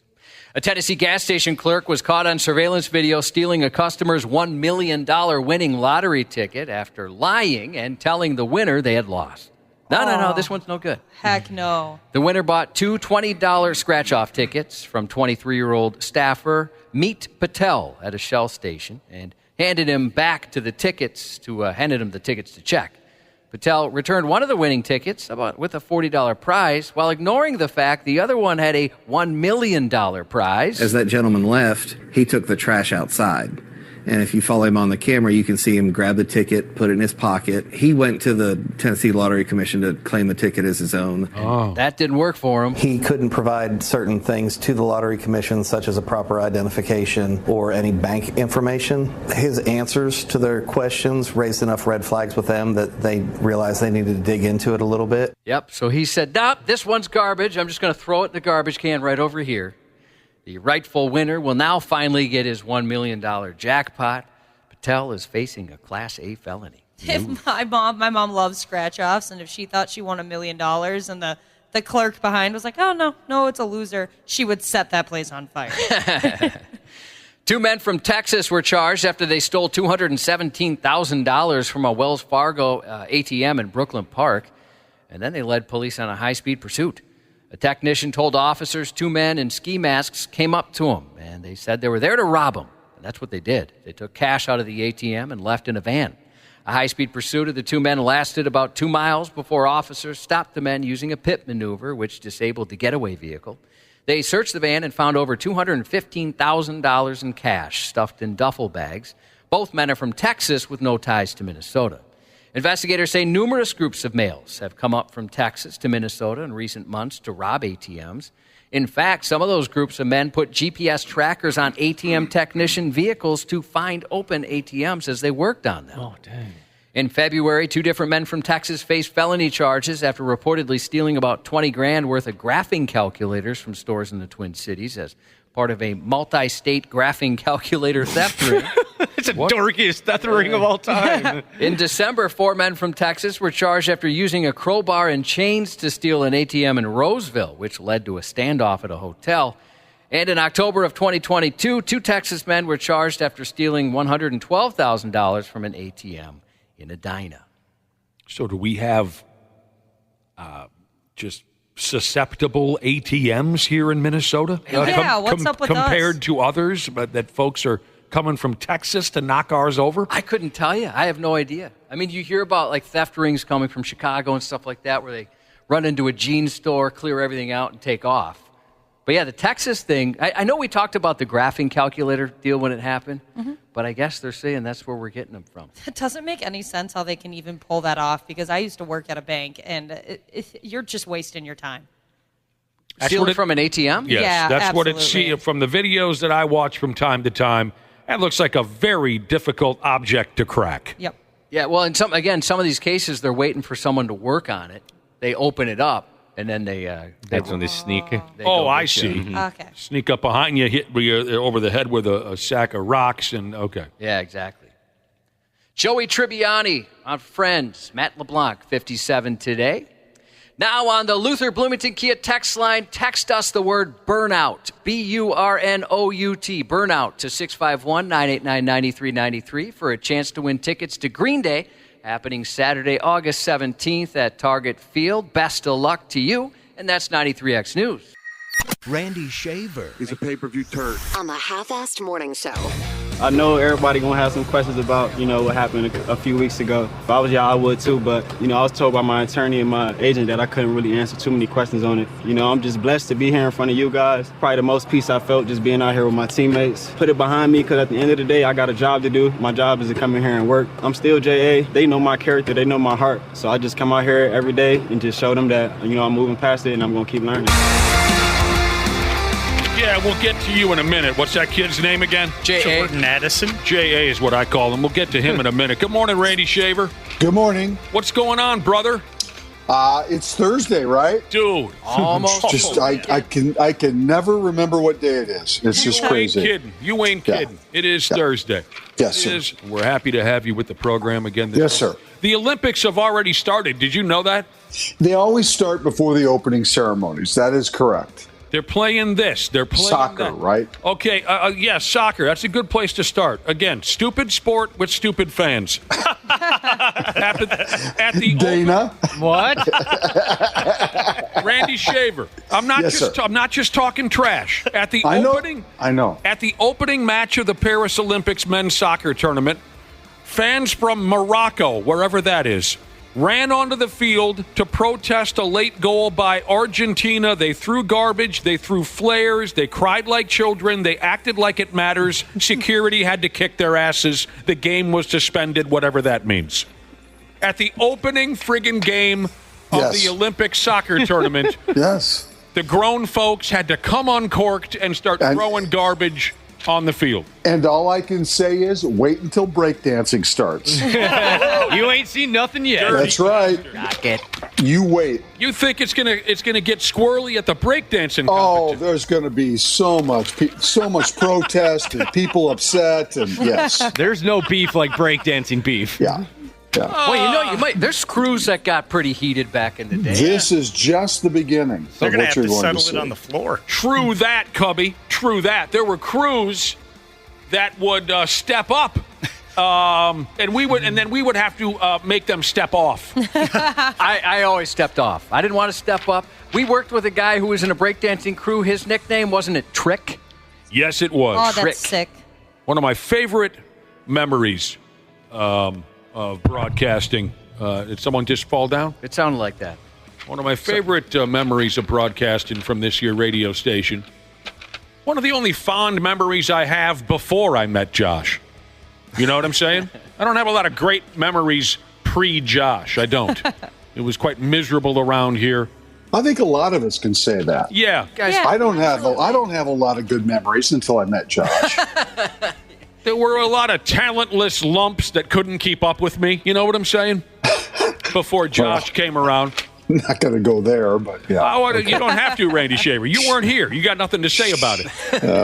But I did work with this one dude. Oh, man. We did have a good time. We did. Despite having fairly different personality types, we had a good time. Well, and he was so different on and off air. Very different in his on-air persona, if that's the word, and his off-air. I mean, my mother told me that when she heard me on the radio with this individual, she said, "What do you like?" Or how did she say this again? She said, "How do you like working with this guy?" And I said, "We have a really good time, actually." And she said, "Well, I don't know if I like him." And I said, "Well, why?" And she said, "He sounds like Wink Martindale." Ooh, the old game show host. Yes, I remember thinking, well, that's a bad thing to sound like Wink Martin. I'll always like. But anyway, so he was, kind of this nerdy hippie character. But then he told me one day out of nowhere, on air, somehow we got on the topic of breakdancing, and he told me on air that when he was a kid growing up in Coon Rapids, he had a breakdancing crew that would go town to town and challenge other 7th graders to breakdancing showdowns, right? I love that. And none of them went by their given names because you were in a break-in. You had to have a code name, a nickname. Yes. And he went by the name of Trick. That is pretty cool. When we used to breakdance, we never had code names, nicknames, anything like. We weren't that creative, I guess. He must not have reached that level yet. His birth name, Brian. His break-in name, Trick. Yeah. T-R-I-C, Randy. I love that. Oh, didn't have the K. nasty. Yeah. T-R-I-C. I was telling everyone earlier, Randy, I'm very proud of the Twins and their comeback win over the Philadelphia Phillies yesterday. That was a great series victory. Yes, it was. Very impressive. Great series victory. They're down 4-1 in the 7th, but they got her done. You got Carlos Santana, who I just love watching swing a baseball bat. He hit a 2-out, 2-run double in the 7th to tie the game. Trevor Larnach scored on a ground ball. Does this all make sense? Yes, I'm sorry. Trevor Larnach scored the game-winning run on Max Kepler's little ground ball single against a drawn-in infield in the 9th. That's how they won it. So it was a walk-off. I thought I saw that that walk-off run knocked in by Kepler tied him for the team's overall total of walk-off hits. And I think Harmon is on that list. And I there's another player, and I don't have it in front of me, but Randy, it was a player who just went out there and let the chips fall where they may. You're probably Puckett. Kirby Puckett. There you go. Yeah. So I think it's 11. Yep. Do I have the number right? Yep.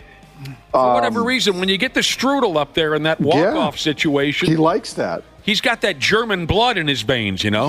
Yeah. He's going to finish it. He's fearless. Yeah. Don't you remember that Kirby always said that he was going to go out there and let the chips fall where they may? Yeah, well, Kirby said a lot of things. Yeah, a lot of cliche things, but yeah. Matt Wallner hit a dong. I mean, that Phillies starter, Aaron Nola, he was very good. Yes, he was. But they got after the bullpen. It's the Twins' first series victory over a club with a better record, apparently. Yeah. And again, this is what I was saying the other day, that to me, it's not the lineup now that I worry about. Royce Lewis is going to be back soon. Right. They're going to have to make some choices about Brooks Lee and Julian and how that's going to work. But Kepler is back. Wallner's hitting great. You know, Buxton has been on fire as of late. If they get Correa back, they're going to have a lot of choices for everyday lineup. It's the pitching that they've got to figure out. And once they get that figured out, maybe through the trade deadline next week, this team should be in a pretty good position to make a run. Now, if you were just going to go off the wild card today, the Twins are in great shape. If you go off just the wild card, they're sitting +1 right now. They're going to make the wild card game. All right. But I don't think that's really what they want. They want to win the division. They want to play at home. And so there's a lot of work left to be done. But, yeah, I mean, you have to be impressed. I know they got the day off today. They go to Detroit to start a big series. The Tigers are playing much better. This division in general is playing better again. Kansas City's within 6 games of Cleveland. So, what do you know about August in Kansas City, Josh? Oh, boy. I know it's hot. Ask Ichiro. Hot, yeah, very hot. We can check in with Ichiro. Ask Ichiro. I'll tell you what, I was in Kansas City in May, and I thought I stepped off the plane in Africa. It was so hot just in May. What is your favorite American expression?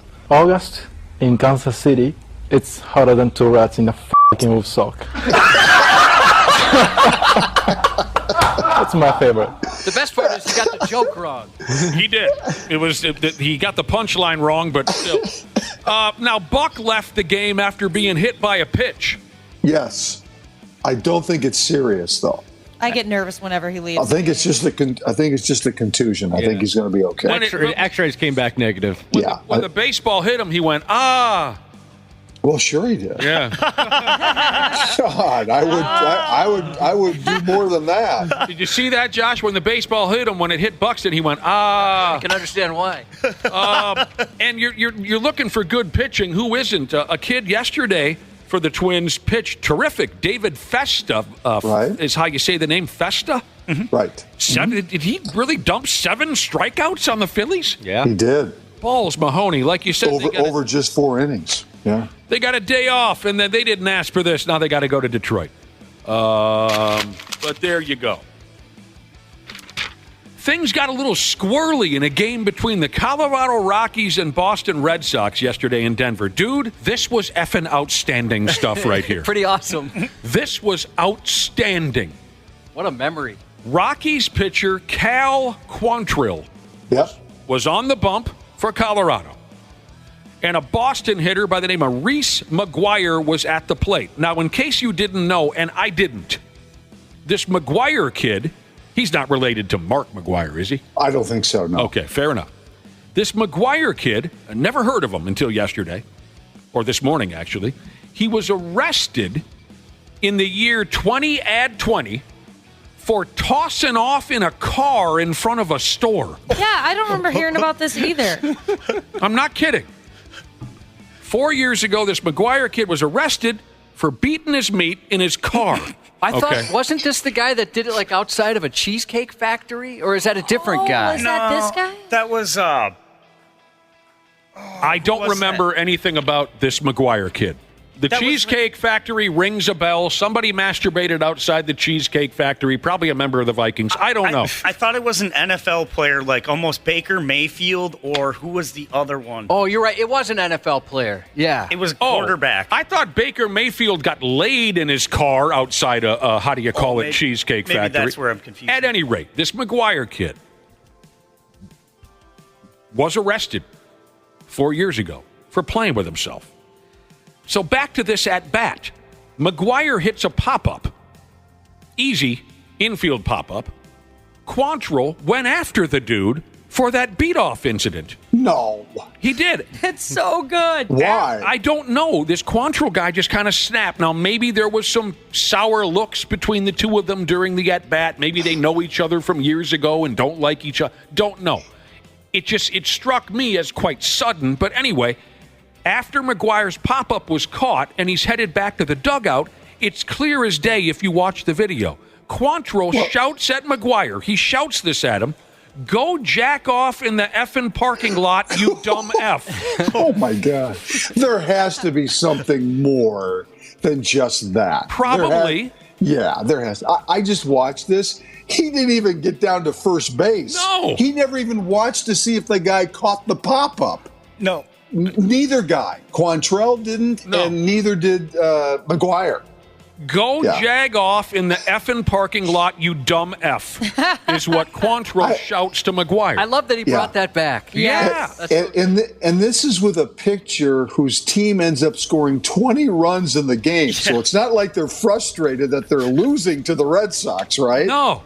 They piled on 13 runs in the first 4 innings. Quantrill gets the win. It's not like he's frustrated that the team is collaborating. Yeah, I don't think this was stress related. Yeah, it's not. So McGuire didn't like that being brought up again. They get in each other's business for about 1 second. Then, of course, you know how they do it in baseball. The two of them were separated by every single other player on both rosters. Yeah. But it says here it's not the first time McGuire has been reminded of his past criminal case while he's on the ball field. A Braves organist a few years. Oh, no. Take a guess, Randy. What song did the Braves organist I don't know. Beat I It. don't know. He played Beat It. Listeners are saying that's happened a few times. It happened like right after they played. Yeah, Michael Jackson's Beat It was played a few times. Oh, my God, that's just so This is good. all brand new to me. I didn't know about the Beat It gimmick. I'd never heard of this McGuire kid.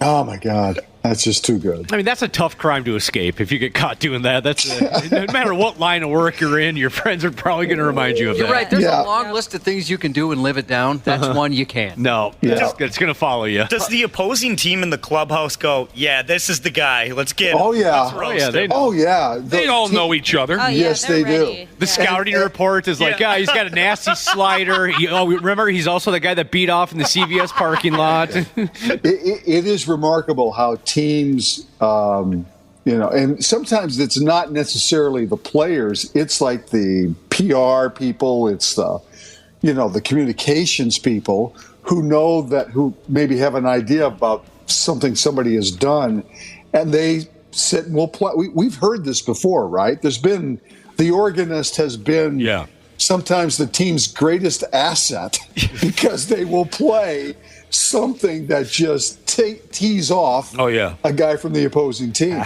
or the people that put stuff up on the scoreboard, too.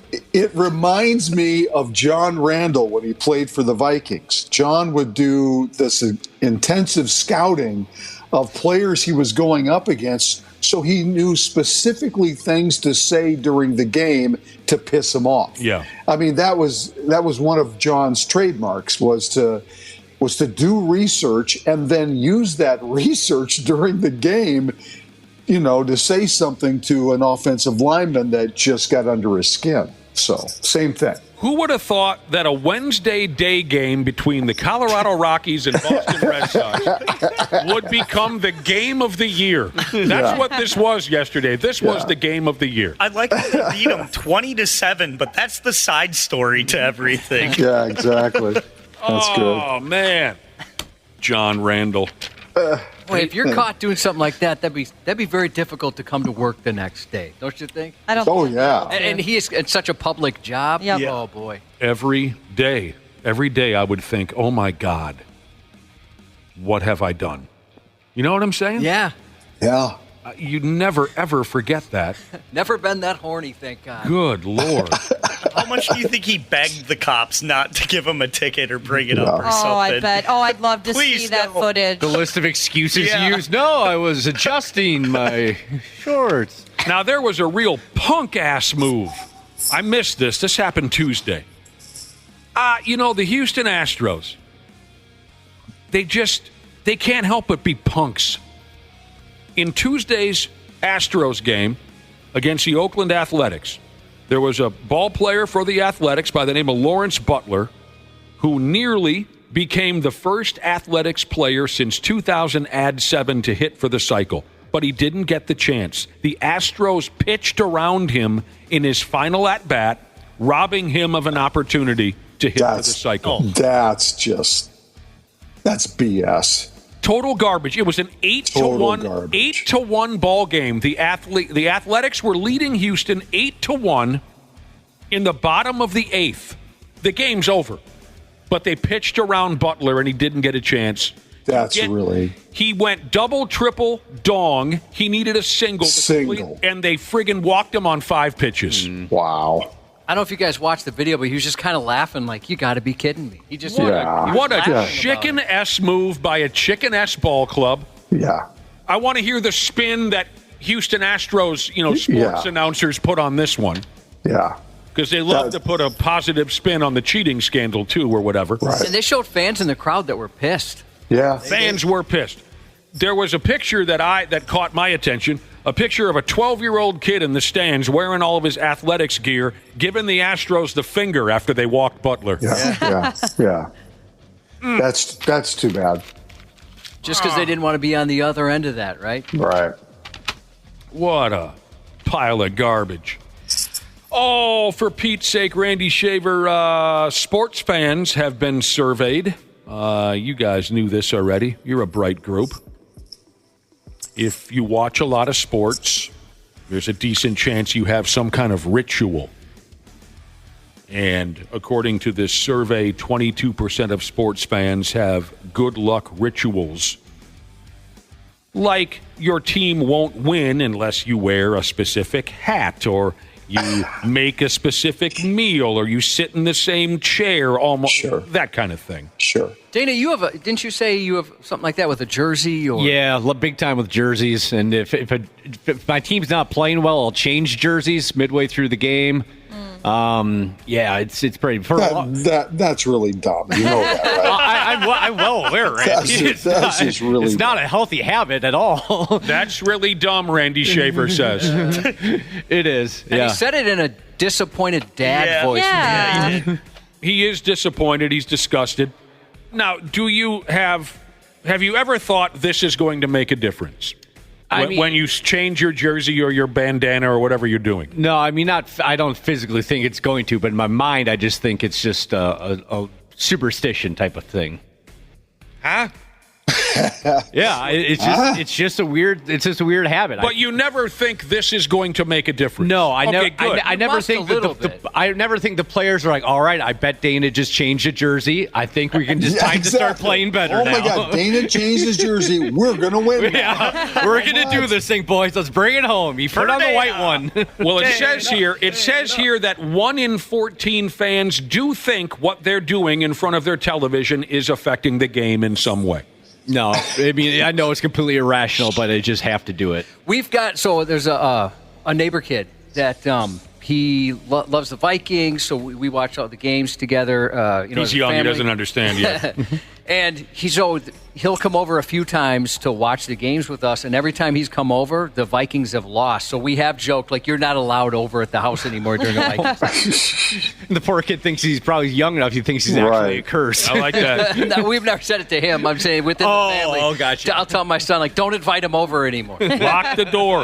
Lock the friggin' door. Turn the lights off. Pretend we're not home. He's a curse. There's further information here. The average sports fan watches 120 games a year. Boy, I bet I break that. Yeah. 74% of sports fans consider seeing their team win a big game as one of their life's best memories. Absolutely. Listen to how we come off once in a while. I love talking 1987, 1991. I would say that was probably the highlight of my sports career, being there to see the Twins win the World Series. Old North Star memories, old Golden Gopher hockey and basketball. Of course, we go on and on. Bang boat, things like that. The bang boat. The bang boat. This really grabbed me as far as superstitions go. Now, I just got my hands on this story, so I didn't have the time to do any editing or anything. But on the topic of superstitions, and no longer discussing fans, we're talking about players here. There's a member of the San Francisco 49ers, a cornerback, Diamador Lenore is my guess at how to say his name. Okay. And they say he might have the latest, greatest superstition. I read this morning that, when the battery dies in your smoke detector and it starts chirping at you? Yep. Yeah. This kid apparently has that problem going in the house. The damn smoke detector keeps chirping at him every 45 seconds, whatever it does. He hasn't changed the battery yet since last season because he thinks somehow that chirping is good luck. I would go absolutely insane. What in the world? I don't even have a smoke alarm in my kitchen right now because it beeped one too many times for me. I've thrown one away before. Boy. Dude, yeah, absolutely. Expect the city inspector to show up at your house today. Yep. So I guess he had a good year last year or something. He said, I haven't switched the batteries, and it's happening for so long now he doesn't even hear it. Oh, for Pete's sake. That's not true. It's been good luck, so I let it go because I'm superstitious. And like you guys were saying, that noise makes my skin crawl. Yeah. Oh, absolutely. It makes me violent. It's obvious he doesn't have a dog. Yeah, it's true. Yeah. Now, not all dogs react that way, but my friggin' little dachshund, the Ozman, pimp that he was, lived for 19 years, died twice. Second time got him. When that friggin' beep would happen, he would climb the walls. Mm-hmm. Yeah. And I had to change it before he would just drop dead. That is an interesting deal. I don't know if he's making that up, but most of us would go mad. Absolutely. All right. Just on the topic of baseball before you walk away. Yeah, Randy Shea. How about the White Sox? They're now 50 games under 500. Oh, still early. 50 games under 500. That kind of and there's an article today on ESPN.com which talked about how they are definitely closing in on the 1962 Mets and the worst record to ever be put out there by a major league player. And you know that the White Sox likely will be looking to trade Luis Robert, maybe Garrett Crochet, Eric Fetty, I know has been talked about. I mean, they're going to probably have a fire sale on next week, and that's going to make matters even worse for Chicago. But they're 50. Imagine being, and I thought I read somewhere where the White Sox management, the ownership, is talking about possibly moving the franchise to Nashville. And I wonder, I'm pretty sure I read that, which would be insane that the White Sox would ever leave Chicago. But I wonder if all of this plays into that a little bit too. That, maybe they feel like their run in Chicago is done and they need a fresh start. Mm-hmm. And one of the ways maybe you do that is you are not competitive, just to try to expedite that, chance. I don't know that to be true. How miserable. Mm-hmm. Oh, can you imagine? I just can't even fathom having a baseball team in the pros that maybe I support being 50 games under 500. It's not even August yet. Yeah. It's not even August. We've had some bad twins teams over the years. Nothing I don't like that. No, and none Nothing like that. Ah, right. Steph Curry's making his debut as an actor. Oh, good. You mean the Subway commercials aren't enough? He's in a comedy. He'll be in a mockumentary called Mr. Throwback, where he plays himself. The show premieres on August 8th on something called Peacock. I'm going to pass on this. I'm more of a Travis Kelce, Draymond Green, Patrick Mahomes kind of a guy. I hope you're getting enough of that. Yeah. Let me know when those guys get a television show, but there you go. Stephen Curry, he wants to get into comedy. Well, he's got to figure out. He's got to figure out what he wants to do next, because his time in the NBA is getting close to being done. Right. And he's a great golfer.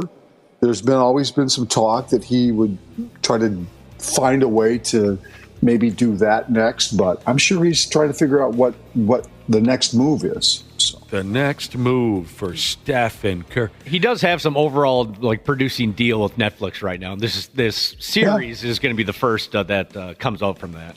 Yeah. What the hell is this, Randy Shaver? Clyde Drexler is going to give up his 1992 Dream Team Olympic gold medal. He's going to auction it off. Why is he doing that? I have no idea. I get emotional when I talk about Clyde Drexler. He was so cool, it wasn't even fair when he was in college. I hope it's not because he needs the money. Right. That would be sad. Now, sometimes these guys will give up memorabilia to support a cause that they believe in, to provide money to a cause that they care about, which is admirable. But more times than not, guys that do this, unfortunately, need the money. I hope that's not the case. Whenever we talk about Clyde Drexler or Akeem Olajuwon on this program, I always try to encourage people to watch the documentary Phi Slamma Jamma. Yeah. This was the coolest, most entertaining college basketball team that had ever been up to that point. Yeah.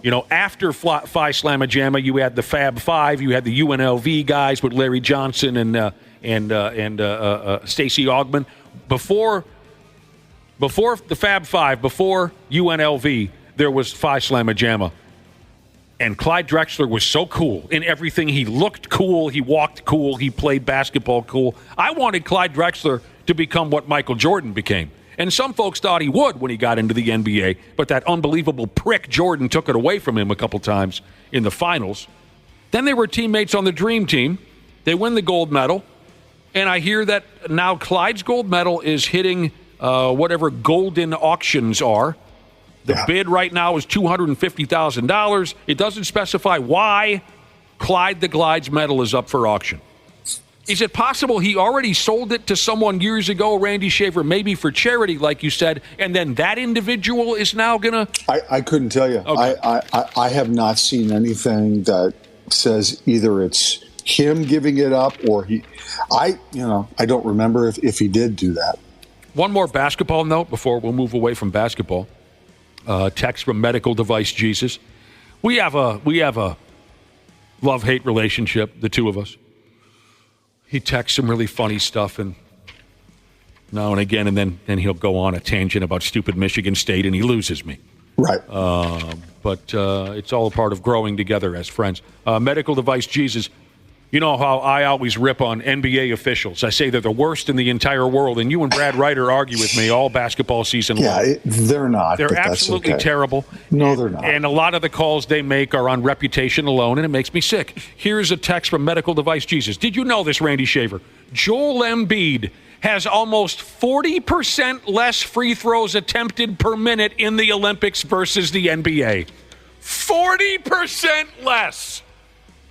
You want to know why? So what do you say? These are international officials that aren't completely in love with Joel Embiid and feel like giving him a shot at free throws every 30 seconds. Well, first of all, Joel Embiid has not played the same amount of games as he has in the NBA, so that number isn't relevant because you have to take it over the course of a season. So I'm not buying that. Not relevant, he says. Not buying it. We'll see. You know what? That sounds like Michigan State math to me. That's what it sounds like.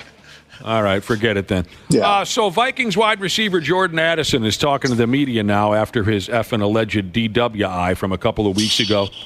He says he found himself in a dark place after his arrest. Yeah.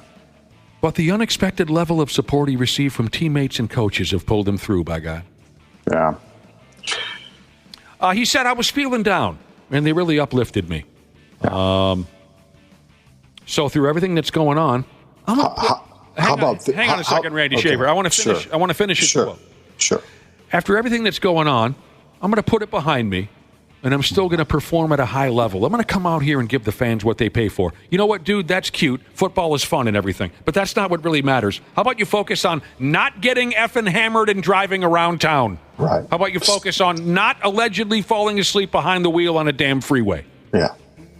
How about just not be a knucklehead? Right. You know, just do, instead of talking about it, I think in this case, actions mean a heck of a lot more. So hopefully this will be the last time we talk about Jordan Addison in the news like that. And, you know, I hope that's the case because he's very talented. We all know that.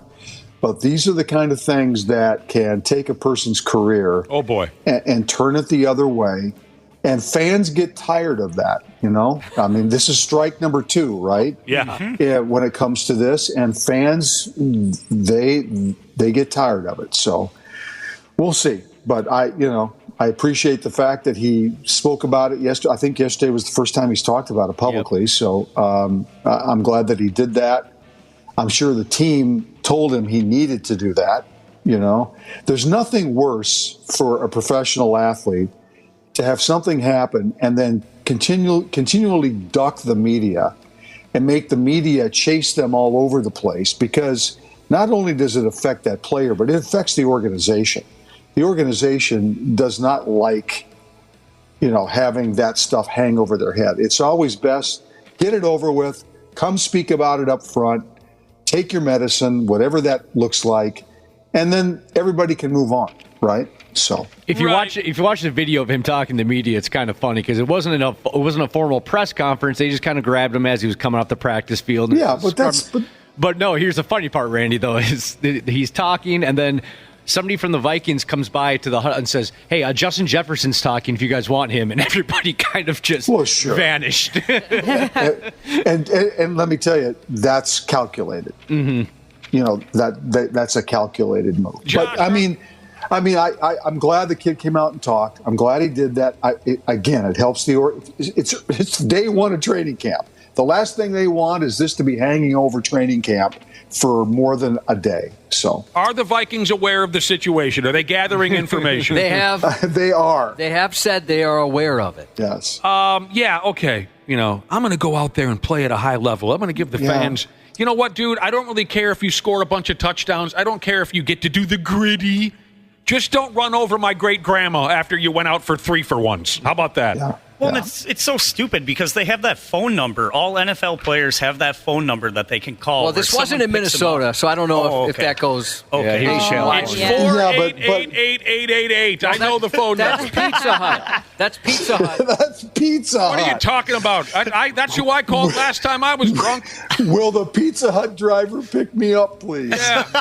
Can I go with the pizza? What are you talking about, a phone number? Tell me about this. I thought all NFL teams They have a do. phone number that you can call where they'll come pick you It's up. basically an Uber. It's basically an Uber. Yeah, my Yes.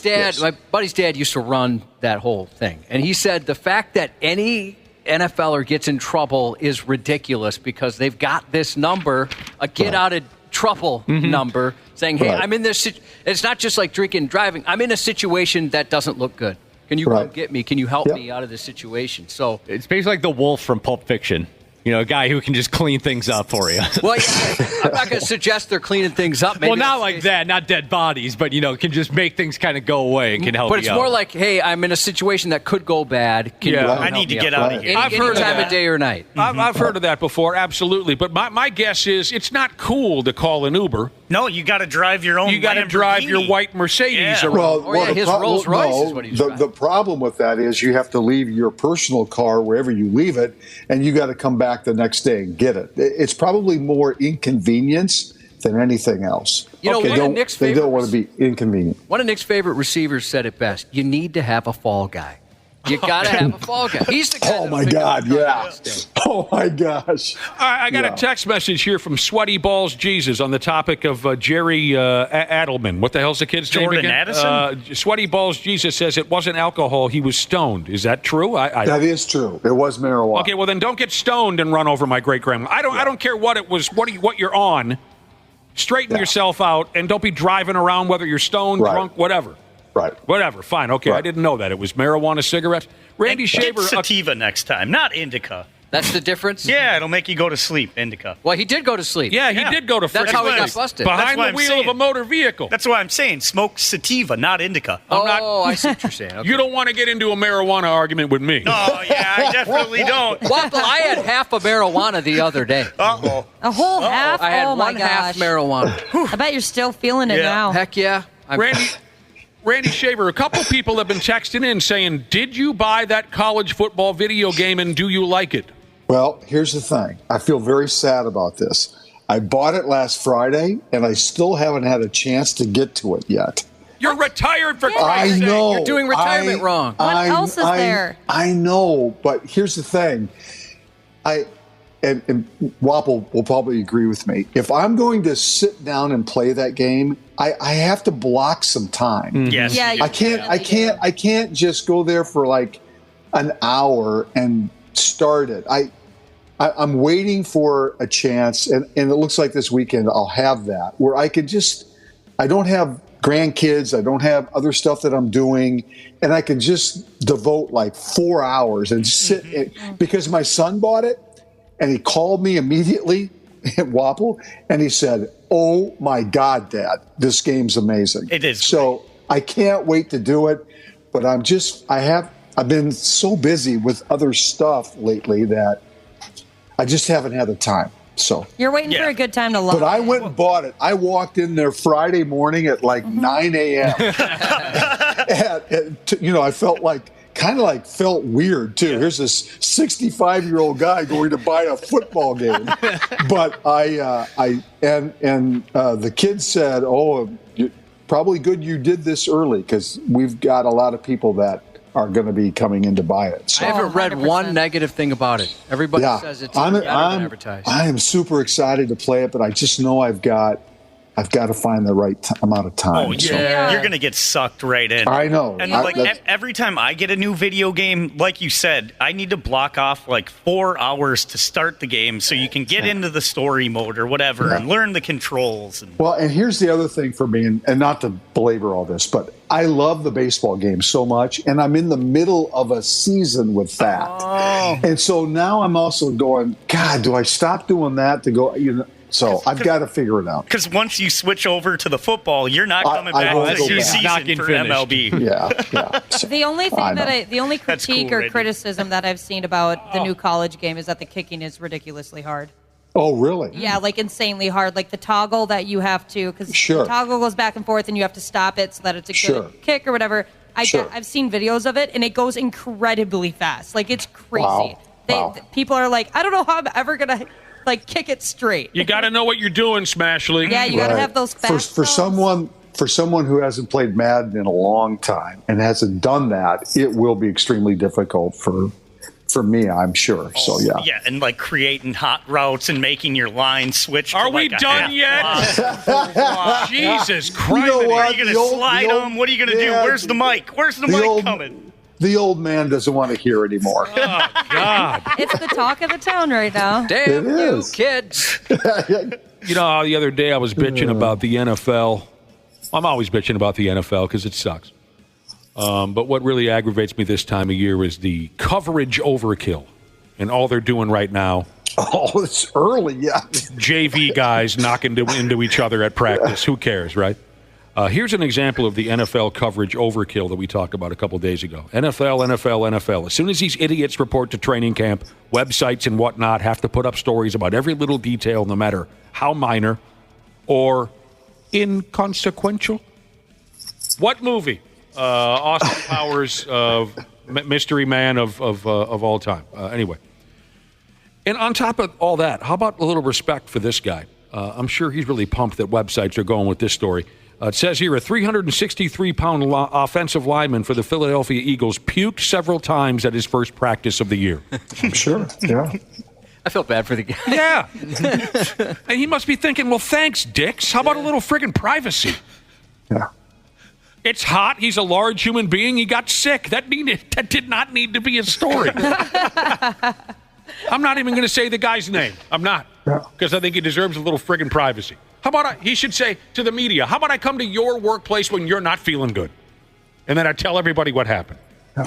Hey, the guy from the local paper had diarrhea. Yeah, 5 times in an hour. Couldn't even write one paragraph. Yeah. Get to work, guy. Oh, man. Guy from the local paper farted. Cleared out the whole Has an upset. If you're a Golden Gopher football fan and you plan to make a trip out to Madison, Wisconsin to see a game at Camp Antoine Randall L. Stadium, right? You can get a beer at their ballpark now. Man, I've been to a lot of games in Madison, and the people in those stands, they don't need any more alcohol by the time they get in there. So they got the same gimmick going on at their ballpark now that we've had at the U of M for a few years, where you can get a beer, a glass of wine or whatever, I don't know, a box of wine, a seltzer, a hard seltzer. I didn't realize that their ballpark was dry. I didn't either. I mean, I was there 20 years ago, and I don't really remember if we were drinking in the stands or not. But at this point, they are the 16th of 18 Big Ten schools to gain approval for that kind of thing. So there's still 2 schools in the now expanded, massive 18-team Big Ten where you can't have a cold one at the ball game. Beer always makes a live ball game better. Even though the slogan out there in Madison, Josh knows this, the slogan is, I don't want to do better. I want to. I'm not even done yet. I don't want to do better. I want to be banging. That's the slogan in Madison. Yeah, sure. I always love talking about my buddy Dougie. He's been a Golden Gopher football season ticket holder for many, many, many, many years. And when it was all decided that the Golden Gophers were leaving the old Metrodome and moving to their new ballpark, everyone at that final game was just pumped. You know, this is our last game under the roof of this garbage ballpark, right? Yeah. We can't wait for next year to go play at this beautiful TCF, whatever they call it. But my buddy Dougie was absolutely devastated. And he was just sad, the whole ball game, just sad. And finally someone said, what's the problem? This is the end of this terrible situation. We're moving to a ballpark on campus. And he said, you dumb bastards. They're not selling beer at the new ballpark.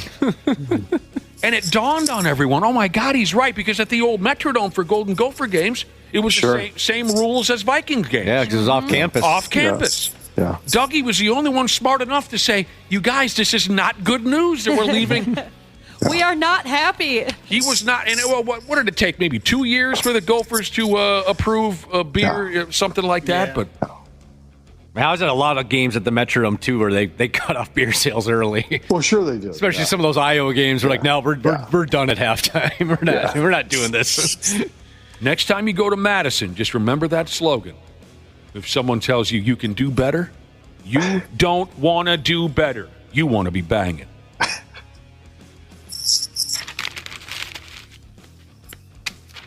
I'm not sure how serious this is, but I read that the spray tan man, again, Dean Evison, now the head coach, as I said a couple days ago, now the head coach of the most forgettable team in all of professional sports, the Columbus Blue Jackets. He said he is seeking revenge when he comes back here to play the Pigs because they fired him. He said that? Yes. I don't know if it's serious or not. What did he say exactly? He's seeking revenge when he comes back here to play the Pigs. That's exactly what he said. In this lifetime or the next. I thought you were paraphrasing that. No, Well, that's what he said. You can look up the direct quote if somebody has the article, but that's pretty much what he said. Huh. Not exactly Ali Frazier, is it? No, but that's pretty unusual for a coach. I can see a player sometimes, thinking that, saying it. It's kind of unusual for a coach to come out and say something like that. Again, he might have been joking. I don't. Yeah, and he might have been, but they more asked him they kind of let him there, right? Does it mean something to you? He's like, of course it means something to me. I was just fired last year. If I could put on skates, I'd get out there and play in the game. I don't think the Wild are shaking, though. It's the Columbus Blue Jackets. Not exactly Chamberlain Russell. Exactly. Yeah. When that friggin' game happens.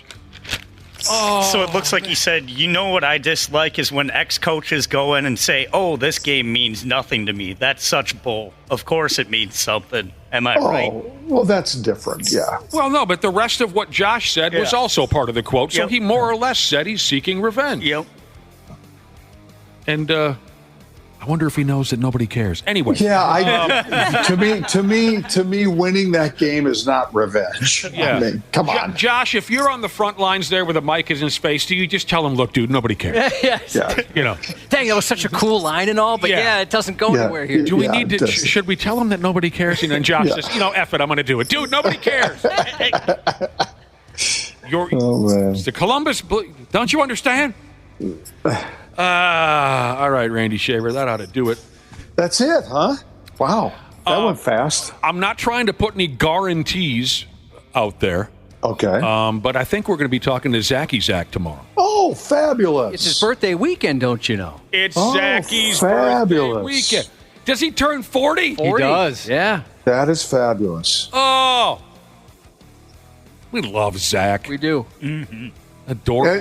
And has Zach officially announced that he's done? That's what we can ask him tomorrow. Okay. I just want to make sure I didn't miss something, that maybe he put something out there, but I have not seen anything. We are going to sing him happy birthday, number one. Have John Gruden do it. No, I don't want John Gruden. Everyone here needs to be ready to sing. We will be collectively singing him happy birthday, and then we can talk about his, whether or not he wants to play any more hockey. But that's awesome. I suggested a spanking machine. Nobody here went along with it, so I take it. No dad fights tomorrow because we've got Zach. We're going to spend some time with Zach. Yeah. Good. That's awesome. Josh, why would I want a spanking machine to do the spanking for me? Actually, the spanking machine is when we all line up and spank. Don't you know what a spanking machine is? Okay. Well, Ashley's going to be first in line. So yeah, we all collectively become a machine. Yeah. Yep. And he has to go through us like an assembly line. We each spank. Yes. Right. That's the spanking machine. Until we get to 40 spanks.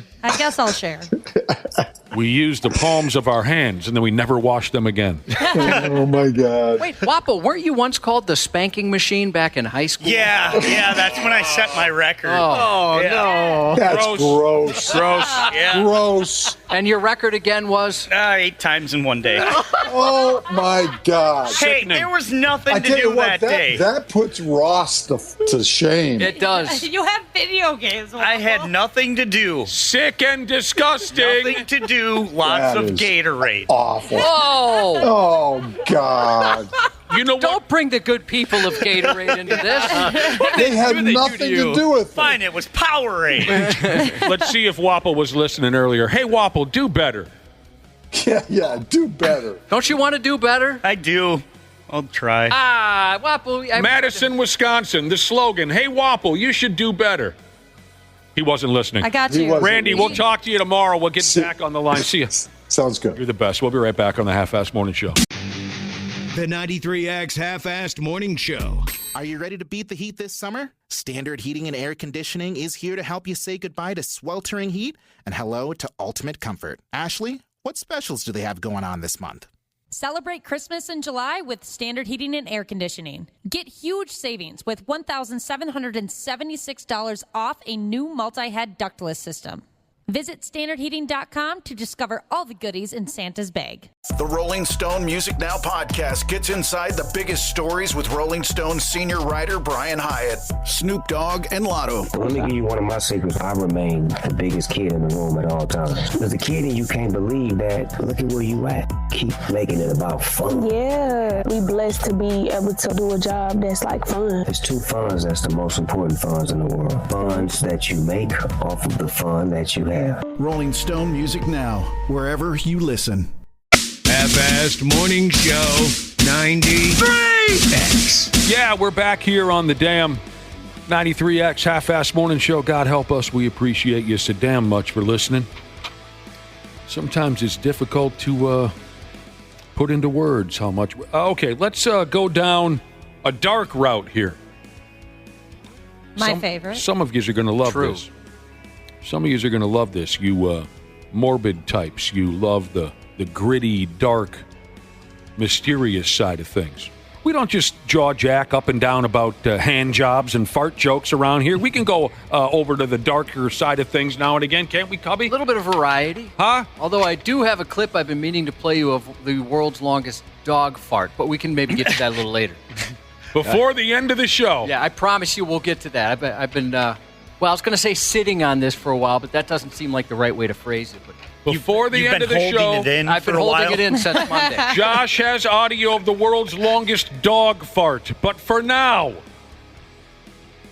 we're going to go down a darker path. Because like I said, I think a lot of you like this stuff. It's like some of the most popular things on TV, true crime. And yeah. Many people might say, they've had a close call with death, maybe a car wreck, almost getting hit by a car, a bad injury, a bad illness. But then there's also this here.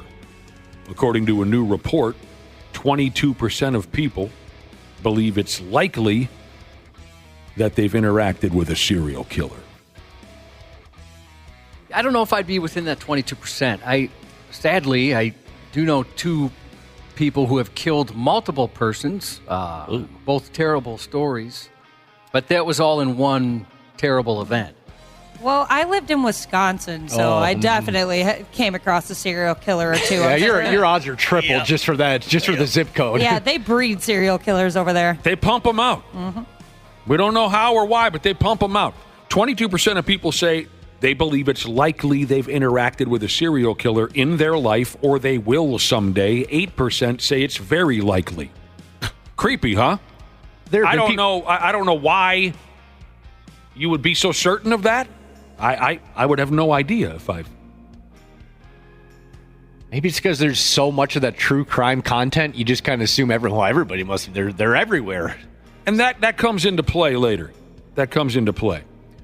Serial killers, by the way, are people who kill multiple people over periods of time, like months and years, as opposed to mass murderers who kill a lot of people at once. The United States does have a lot of both types. God help us. Do we ever? Yeah, what's the threshold to you becoming a serial killer? I don't understand. Yeah, is there a minimum? Yeah, like you have to kill 4 people and then you're a serial killer. I don't think there's really a chart out there for you to follow, Wapple, on that. Kind of wish at least there was. 3, Wapple. The definition, it's kind of loose. It's not like just dismembering and then pleasing yourselves to the dismembered bodies. Oh, my God. Okay. It's like killing several people over a period of time, I think, versus being in one, like a mass casualty event. you could kill one person, then a month later kill another person, and now you're technically a serial killer. Yeah, why are you so worried about titles? And, Are you worried about it? And parameters. Don't be worried about it. Okay, a serial Well, I'm not killer. worried about it. You are. I'm asking why you're... Yeah, you're very worried about it. A serial killer, a person who murders 2 or more people with the killings taking place over a period of time, sometimes a significant period of time. All right. As of the So it's year... not like Dexter or, some of the more famous ones we've heard. Yeah. Y'all talking about killing? What movie? Platoon, 1986, Tom Berenger. As of the year 2020, America had 3,613 documented serial killers throughout history. England is in second place with 176. What is wrong with us? Did you hear the difference between first and second place? That's not right. Is there anything we don't dominate at? Oh, my God. What the hell? 3,613 documented serial killers in the history now of America. England is second with 176. Holy cow. Wow. Lick me down. Wow. But they say here there's been a decline in serial killers. That's good. They peaked in the 70s and 80s. There's been a decline. That makes Tougher sense. to get away now. Yep, exactly. We have all the DNA and everything like that. Tougher to get away. Cameras They'll everywhere. find you quicker now. I did not consider that. I listened to this podcast called A Morbid Podcast, and it's about killings and serial killers and such. And it blows my mind when they talk about like a murder that happened in like 1920, about just the lack of evidence that they're able to collect or do anything with. They're like, yeah, we couldn't take fingerprints, so if nobody we saw it didn't find happen. them. Yeah. Okay, Josh just pointed out something that didn't occur to me. The decline in serial killers since the 70s and 80s probably has a lot to do with forensics, and it's much, much more difficult to get away with such things. Something else I didn't consider when I just wet my pants a minute ago, over the difference between the number of serial killers we've had over time here in America as opposed to England. A listener texted in, what about the difference in population? Is there an incredible difference in population between what we have here in the United States and England? I don't follow such things. I wouldn't know off the top of my head. Let me see. But that's probably a good point. But still, that's not going to make me feel any better. I understand the mathematics of it, but that's not going to make me feel better when there's a 2,000 some. Anyway. We're at 333 million people. England's at 56 million people. That's a big difference. Yeah, very much so. So why are people so sure they've crossed paths with a serial killer at some point? Like Dana mentioned earlier, it probably has something to do with the fact that so many of us are wrapped up in true crime, this podcast, TV shows, the movies up and down about kill, serial killers, my murderous neighbor next door, my psycho grandma, the hooker that cut my throat. All that programming is just probably has something to do with that. Hooker that cut my throat. That's a great one. I need to get watching that. You're not caught up yet? No, it's on my bucket list. Get caught up, man.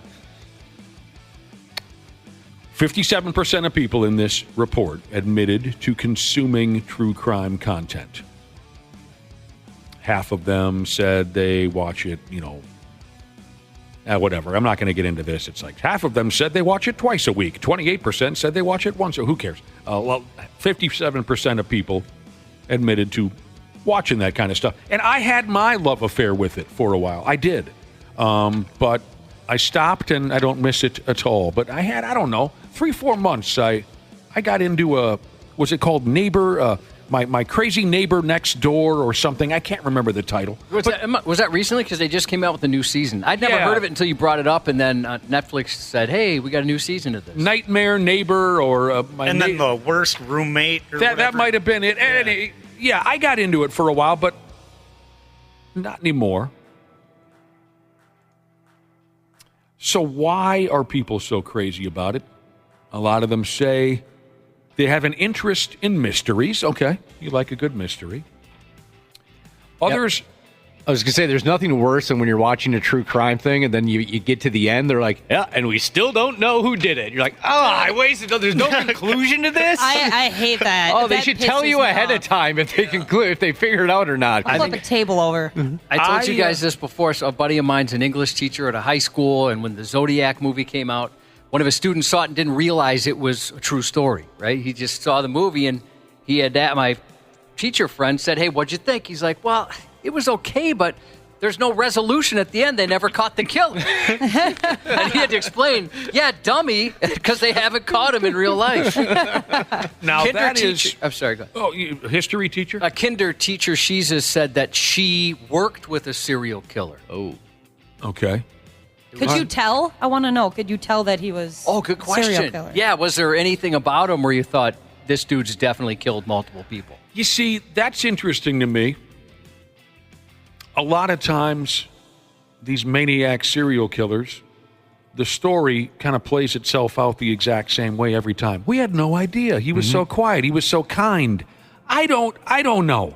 Then I watch these documentaries about killers, and immediately there are signs that I don't know so much about it, because when I watch these documentaries, I say to myself, how in the hell did people not notice there was something wrong with this person? Well, like I said, unfortunately, I know two people who killed multiple people. One of them, if you met him, you'd go, that guy's going to kill multiple people. Right. I mean, you would, right away, you would pick up on it. It's just all the signs were there. The other one was just one of the biggest a-holes I've ever met. And so his was more just snapped out of anger. I don't know. I mean, I'm not trying to say, like, I've got things figured out. But when I watch these shows and they play it out like a mystery, well, it could have been this guy, this girl, or this girl that committed this terrible murder. 99 times out of 100, I'm correct. I can pick it out almost immediately when they tell the story. That's the one who did the killing. I'm telling you, I can figure it out almost every time. So I don't know if there's a lot of naive people out there, because the story is always, oh, we never saw it coming. I like to believe I would. I do. Okay, here's another reason why people love these true crime gimmicks, television shows, podcasts. They enjoy seeing the cases being solved. So like Dana was saying, it drives you nuts when they end the show and say, we still haven't found the prick. People enjoy the closure. There's some satisfaction in seeing, and that's part of what I liked about true crime programming. I liked watching these sick bastards go away. I loved the end of the show when it said, Dinkus will be in prison for the next 394 years. Yeah. I loved it. It made me feel great. Satisfying to watch these bastards go away. So, I mean, it's everywhere. Well, there's a few people in the listening audience who have known a serial killer. Okay. Yeah. There's more than a couple here. Jeez Louise. I recently learned something about a friend of mine who did some terrible things. Didn't kill anybody, but it was pretty bad. I learned something recently about him that I never knew. Now I think I'm too nervous to bring it up in case he's listening. But anyway. Hindsight is 20/20, a listener says. Yeah, when you already know the details of the story. No. See, dude, or ma'am, I'm telling you, when I'm watching these effing stories, they haven't given away Dick Tracy, and I can pick out who the killer is. Dana's girlfriend, stepdaughter Jesus, says that... no, he's changed it to Dana's fiance stepfather. I forgot there's an update to that story. Free porn reduces serial killing. Did you know that? Oh. Did you know that that's what your fiance stepfather feels? No, that's good to know. We met him, didn't we, in Turtle Lake? No. Or maybe you just told stories about it. Yeah. Mm-hmm. God, he sounds so much cooler than you. Oh, he is, by far. Definitely. Anyone else getting the jokes about killing, serial killing? They went through a bucket of Yep. Lucky Charms. The 93X Half-Assed Morning Show. Oh, yeah. Yeah. We got to get going here shortly, don't we, Josh? But we've been talking about serial killers. Y'all talking about killing? What movie? Platoon, Tom Berenger, 1986. We've been talking about serial killers. It's an uncomfortable topic. One of the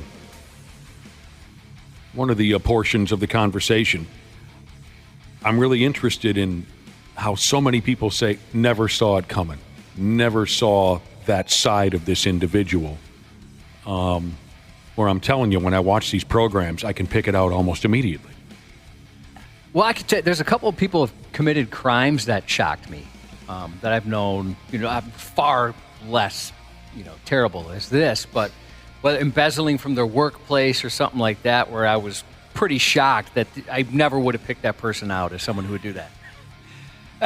But you're right. There are times there's another person. I mean, you've met some of my family members. That's just waiting to happen. Oh, there's a couple that I wish I could warn folks, about it. But yeah, there's others that they might surprise you. At any rate, maybe this is a good piece of advice from a listener as to how to spot a serial killer. This all started because some report was made up, and 22% of us said they're quite sure that they've met a serial killer before in their lifetime. And a lot of it, I think, has to do with so many of us are obsessed with that dark programming. What do they call it again? True crime programming. But maybe this is some advice that you could use. I don't know. One listener says, don't trust people with no vices. Oh, yeah. I've heard Too that squeaky before. clean. Yeah, they're just raw dog in life. I don't know about those Raw people. dog in life. Right. Going through life dry. Yeah. No booze, no marijuana, no nothing. You're just straighter than a Grizzlies D. Don't trust the people with no vices. Uh-oh, Josh. Well, I drink a lot of Diet Mountain Hell Dew. Does that count? You've got your vices. Yeah, that's a big one for me. Food, Yep. I think, is a vice of yours. Fast food. Yeah, don't trust that sumbitch. He don't got a beer in front of him. He don't got a joint stick in front of him, and he's eating a plate of just brown rice and potatoes or something. And he doesn't gamble. I've got beer and weed in my car. Yeah, right now. hell yeah. I truly do. I'm going to give it to a friend. Oh, nice. Josh is riding dirty. Yeah. Well, it's legal. Yeah, I know. It's all legal stuff. Another said, if you have the means and you're still living with a parent or grandparent, if you have the means to go out on your own, That's pretty but you're good. still living with a... That's pretty good. Now, I know it's different, right? Because of inflation. Have you guys heard this about inflation? Oh, my God. You guys It's know what I'm inflating. talking- No, it's different. It's very expensive to find a place to live at this point. So it's a little different, but I do feel the older a person is that continues to live with their parents, obviously there's circumstances that are different. But like you said, if they're capable of work, and they could eventually find a job and pay their own way, the longer they stay, the more likely a murder is to happen. And unfortunately, it's usually the parents that are going to get it, right? Yep. Yeah, I'd say Almost that's always. accurate. Yep. Because, the parents are saying, hey, maybe you'd enjoy life a little better if you applied yourself. And they get tired of hearing that, and then they murder the parent. Or all of a sudden the parents become an accomplice to the murder because they're helping hide everything. I think you're right, Josh. I think you're spot on correct. You're 53 years old, and for the 7,000th time, your mother says, pull your pants up. Your pants are sagging. You go, ah! And you wake up in a pool of blood. It wouldn't hurt you to unload the dishwasher every once in a while and then stab. You don't even know what you're doing. No. Now, something else that really grabbed me in this conversation about serial killers was the difference between how many we've had in our history versus how many the second place. We lead all countries. In the history of our country, we've had over 3,000 serial killers, confirmed serial killers, right? In second place is stinking England. What did they have, like 300? 100? What was it again? I had it like in 160 something. 176, I think, was the number in their history. So I thought to myself, what the hell? That's to see those numbers blew my mind. What the hell's the matter with us? Why do we have so many? A couple listeners made me feel a little bit better about it by texting in and saying, but our population is so much greater than England. And I said, oh, okay, that makes sense. But then some other listeners texted in and said, no, you should be scared because we've only been around here for 250 years. England's been around forever. Yep. That's very true. I had that thought myself. Son of a bitch, what's wrong with us? Wait, what's going on? What's in the water over here? Maybe just look at it this way. Maybe our cops are way better. Okay. Okay, that's a good way to look at it. Finding them? Yep. Think about that. The cops over in England, they just have those big fuzzy hats. They don't even carry guns. They stand there. They don't talk to you. Nothing. The big fuzzy hats. The cops over here, they're the real cops. We're just better at catching them. Oh, man. One listener did say, because a few of our listeners texted in and said they don't just think, or as Wapple would say, they don't just feel like they've met a serial killer. They really have. A few of our listeners texted in and said, my cousin, I worked with a guy, my grandpa. Here's a listener who says the FBI pounced on one of his former coworkers because of DNA they got their hands on from that 23andMe deal. Oh, yeah, that's been getting a lot of people. It has. And so, for example, let's say, and it's most likely Wapple will kill someone someday, right? Yep. But let's say his sister... I'm not laughing, am I? Let's say his sister was curious. I'd like to know our lineage. And so his sister sent in DNA to 23andMe. Well, the FBI can go, or whoever, whatever organization can say, hey, look at this. This is a close match to this guy we're looking for, right? So Really? they interview the sister, and she'll turn him in right away. Yeah. His sisters can't stand him. You know anyone who's kind of strange? Well, yeah, my brother. Yeah, my brother.